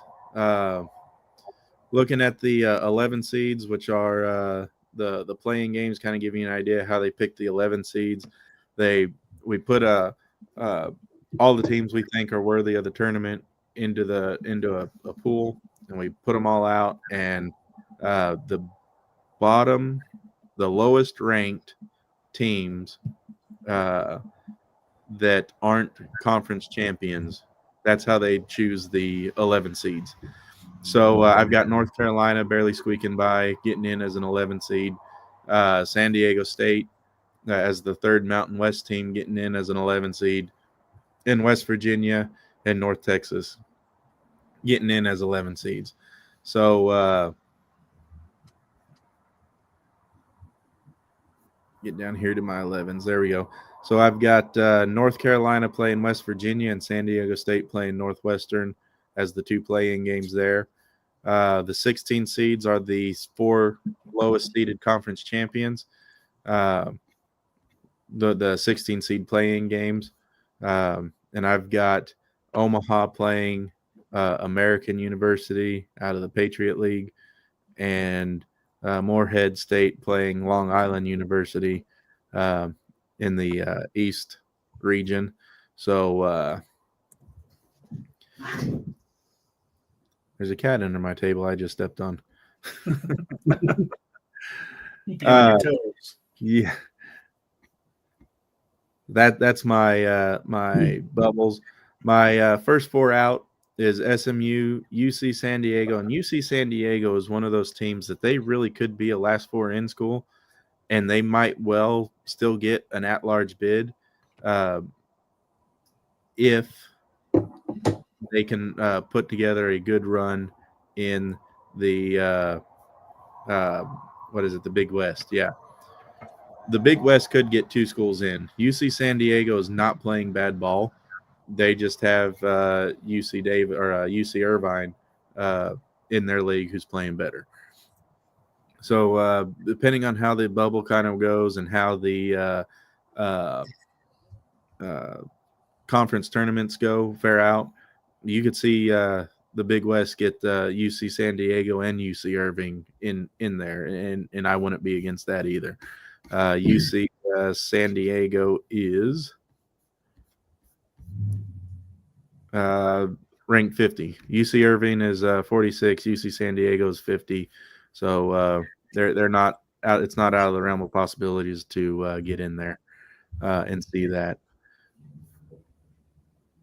Oklahoma is another SEC school. I think they're going to be probably the cutoff point for now of anybody below Oklahoma probably doesn't have a chance at an at-large. Everybody above Oklahoma is kind of waiting to see what everybody else does in front of them. Drake has potential to be a last four in as well. I talked about them and Bradley out of the Missouri Valley when we were talking about coaches changes, and NBC. Hello, where'd you get? There you go. Drake is 52 and Bradley is a 54 rank in my polls, but I have Bradley going in over Drake just because I think they're playing a little bit better ball right now than what Drake is. But it's going to come down to those two schools, and they both could make it, depending on what some of these bubble teams do in February. But they're both playing really good ball. The first four out have always been the number one NIT seeds. So SMU, UC San Diego, Oklahoma, and Drake would be my top four NIT schools. The next four out: Cincinnati, Northwestern, Penn State, and Oregon State. Will be the next four out, and then after Oregon State, I have Xavier, Wake Forest, and then Boise State. So they're at the bottom of my bubble teams right now. So you got a lot to look forward to in February. We'll see how things play out. Keep an eye out every Tuesday night, Wednesday afternoon, kind of. I'll be posting these updates and putting them in the group. I'm excited to see how this plays out as we continue to go on. Yep.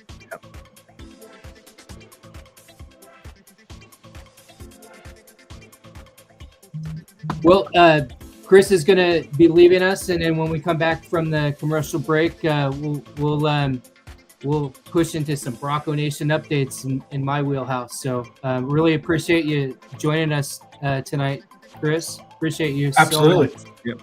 Thank you all for having me on, and go Broncos. Go Broncos. If you need painting done, get out of the cold or the heat and let Crosby Custom Coatings take care of you. Scott has been your Treasure Valley expert since 1979. Call him at 208-939-6962 and mention Blue Elevation to get your 20% discount.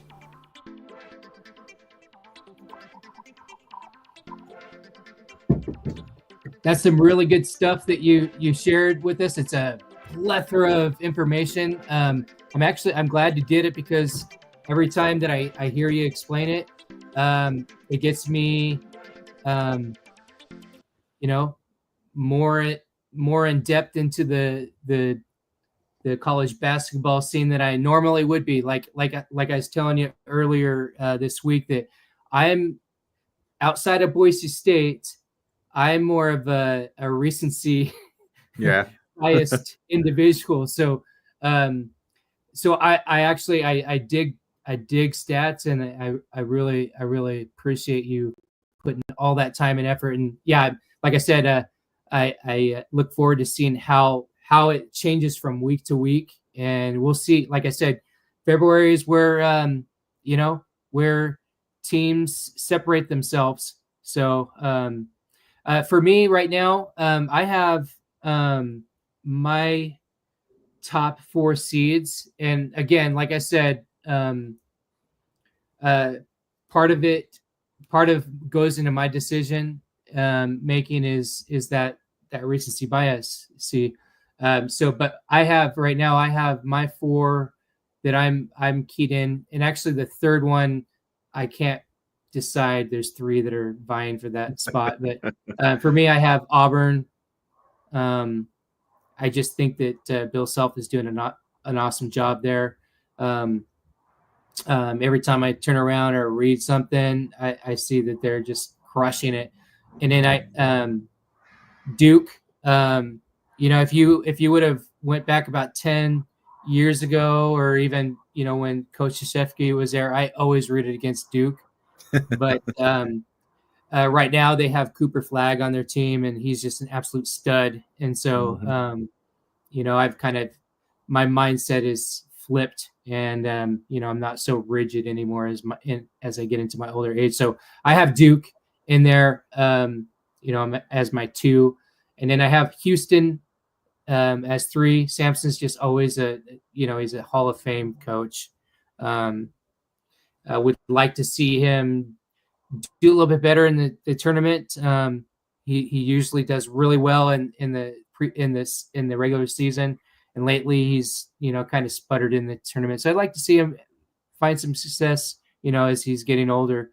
And then my 4th, I just have 4 that it's a toss up for me. UConn, and again, that's solely based on recency bias, because they're defending back-to-back champs. I respect Dan Hurley, and you just can't really. I can't go against him. It's like going against New England or something like that, back in the heyday, or Right. going against Kansas City. And then my other 2 that are splitting with that are Arizona and Michigan State. Arizona is still undefeated in their conference. They did squeak past Iowa State. So That was a Iowa, fun game. yeah, Iowa State's up there, but I'm taking Arizona. I think the Big 12 is a good conference too, and then Michigan State, because Izzo, Yeah. he's And I doing think great. they're probably the most underrated top seed, not top 1, but they're probably the most underrated top seed, top 2 or 3 Mhm. seed. I think they're But going to end up.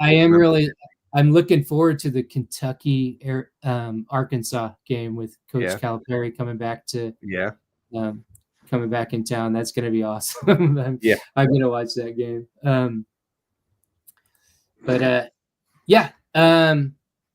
So yeah, thanks for all that hard work, and we'll tie into women's basketball.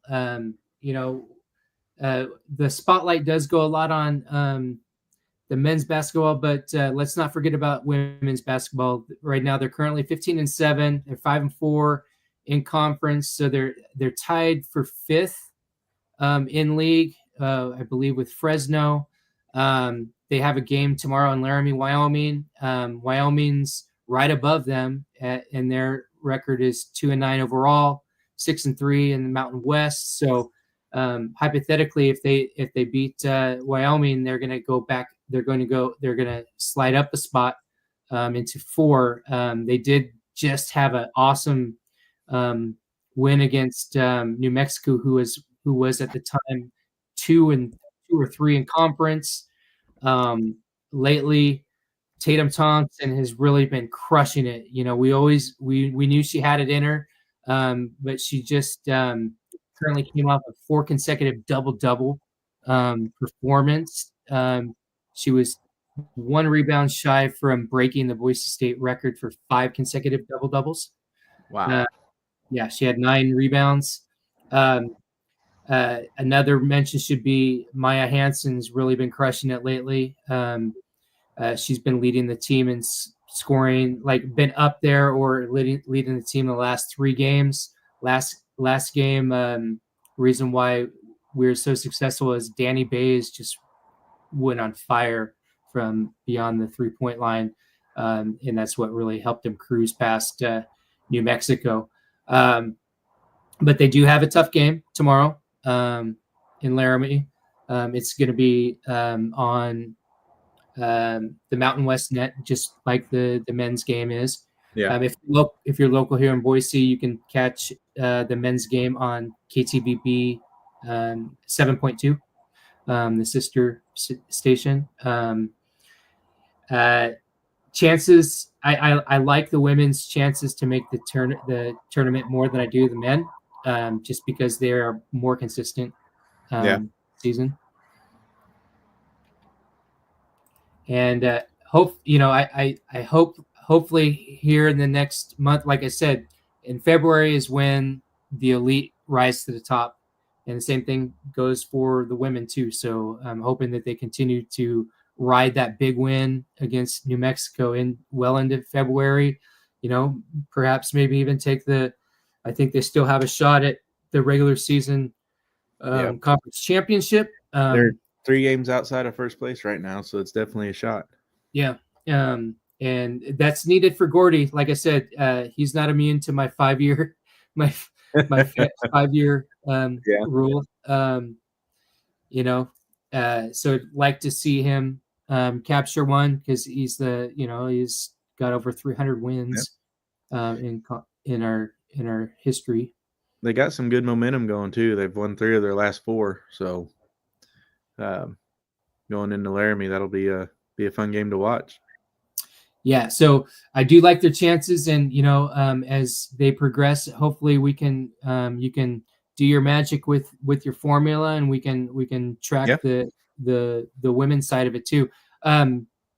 By chance, do you know how many teams are in the women Division 1? I do not. Okay. I'm assuming it's going to be pretty close to the 364 that the men have. So I was looking at it. Looks like it's the same conferences now. Whether some of the lesser schools have men's and women's teams, I don't know that number off the top of my head. So, but I'll be prepared for the next show. We may not have a women's bracketology segment.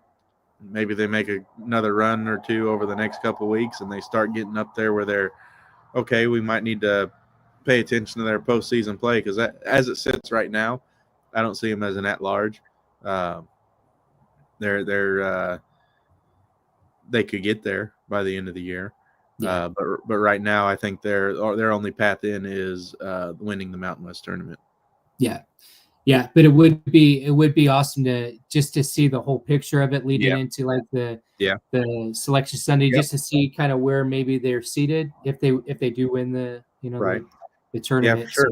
So, I'll in the next couple of weeks I'll get that put together so we have it.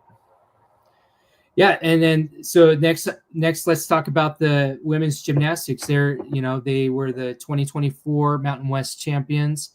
This year they are rolling with that momentum. Right now they are currently in a meet at the X. Right now they are they're taking on Utah State and Sacramento State. So there is a conference win or loss on the line tonight. Very impressive last week in San Jose. The same team that's in town tonight, Sacramento State. They were at San Jose, but they were undefeated. They were 5-0, and the Broncos were able to sweep that meet. They came away with 3 wins, I believe. Yeah, 3 wins, no losses.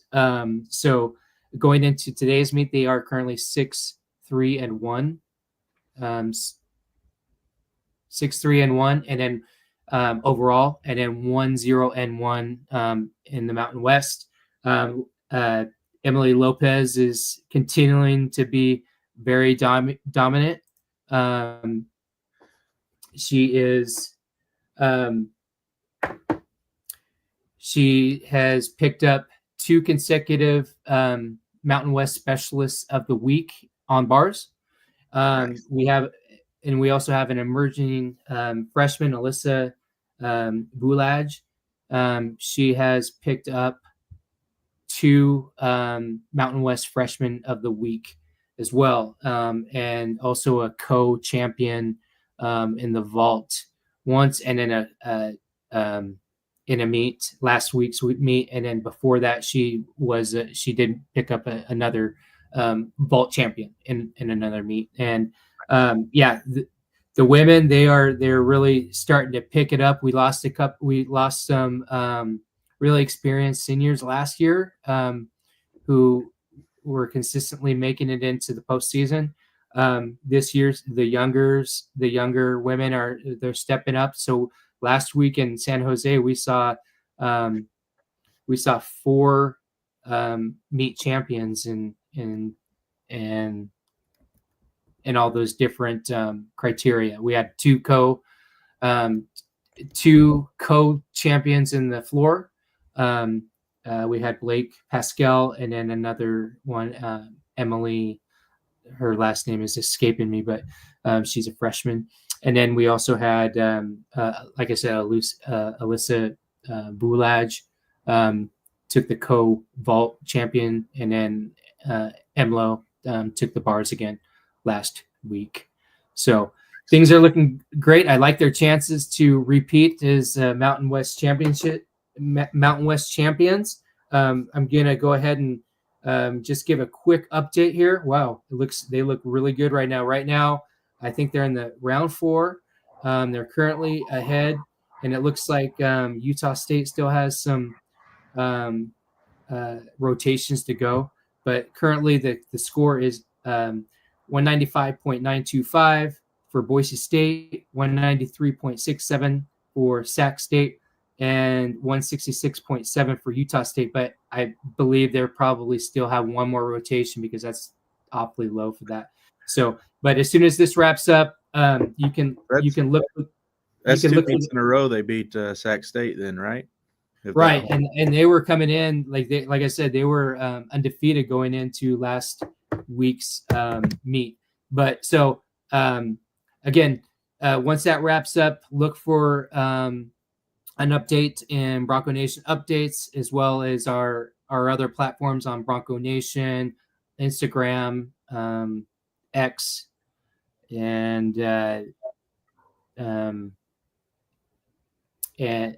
and other places. So those updates will come probably after we get done here.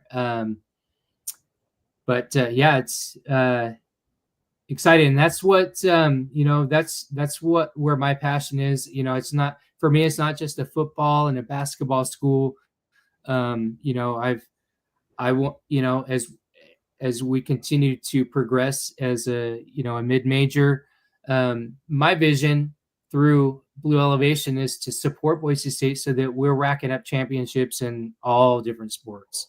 Yeah. And especially as we integrate into the Pac-12, I want to utterly dominate that. I want to bring up our championship and Olympic level sports, and leave no doubt in that new conference. So, well, I don't see any questions. If you're out there and you're watching still, appreciate you watching. Go ahead and give us a like, and if you're on YouTube, go ahead and subscribe and hit that notification bell. That, like I said, this all helps. Everything that we monetize, we kick back over to Boise State. It goes either to the BAA or wherever Boise State wants to, invest those dollars. So when you subscribe to any of our channels or give any gifts, whether it's on TikTok or or stars on Meta, that goes to Boise State. And so all of your likes, all your views, all that really helps our organization with Blue Elevation, the nonprofit side of it. And again, anything that is gifted to Blue Elevation, it's all tax deductible. You can look us up on irs.gov, and you'll see the proof there that we're a legitimate nonprofit. Everything's tax deductible, so whatever you give, you can write off on your taxes. But anything and everything counts. We have businesses on the Serving Bronco Nation directory, and we appreciate those supporters. Their investment goes onto the directory, goes to Boise State to help the student athletes. And like I said, Bronco Nation and your support through Blue Elevation, we were able to contribute and hook Ashton Genty up in 2024 when he decided to roll it back. And then look what we got to witness, and it was such a blessing, and it's because of generous people who gave $1 or $5 or whatever it was. We crowdsourced that, and we were able to chip in towards that package that Boise State gave them. So appreciate everyone who helps out, everyone who likes, everyone who shares our content. Again, like, there's a purpose behind it. It's not just a popularity contest or anything. There's always a purpose behind every single post, every single show that we broadcast. It's all for Boise State, and that's where our heart is, and that's our vision is to stack championships. And if we can all do it together, we just gotta roll up our sleeves and give in any way. That if it's a like, great. If it's $1, great. We're all in this together, and I truly believe we have the world's greatest fan base. Yep. So the world's greatest fan base. I know there's Boise State games on Saturday. There's also a pretty big Mountain West game on. I don't know if you've heard about it or not. It's New Mexico at Utah State, top 2 teams in the Mountain West. If you're not watching the Boise State game, that'll be a fun one to flip to at least. I will probably be watching it. Do you have the time on that? Because I know our men's game is at 2. So if it's in the evening, that's going to be some Cheetos and pop. Yeah. Let me see. I knew you were going to ask me, so I didn't pull it up on purpose. Oh, there. It is 8:30 p.m. God's time. I mean Central Time. So 7:30 Mountain on Fox Sports 1. All right. Yeah, I'll be watching that. Anyway, Yep. I think we'll wrap it up. I really appreciate everything you do for Bronco Nation, Sam. And Yep. I appreciate Chris for coming on. Gave us a plethora of good knowledge and information on recruits, and that's going to continue to come. Really appreciate him for coming on. And anything? Do you have anything to close out before we hit the books on this thing? Florida and Tennessee also plays tomorrow at 11 o'clock in the morning, 10 o'clock Mountain Time. See if Tennessee can avenge their 30-point loss from earlier this year. A lot of good top 25 basketball if you're a basketball fan and just want to watch some good ball. A lot of good ball on tomorrow as well. So Boise State's got to bring their A game from here on out if they want a chance at an at-large or to even win an opening round game. This is the most competitive basketball season I've ever witnessed. All right, for Sam and Nick and Bronco Nation updates, Blue Elevation serving Bronco Nation, thank you for joining us. Don't forget to like and subscribe and share this out. This will still be available after we close it. So if you can share it, all the recruiting information that was was talked about, and all the pure flat data that Sam Talk Sports brought today. Share that out. Share it to your groups. Share it with your friends. And we'll do this all again next time. So thanks for joining us. Bleed blue, ride or die.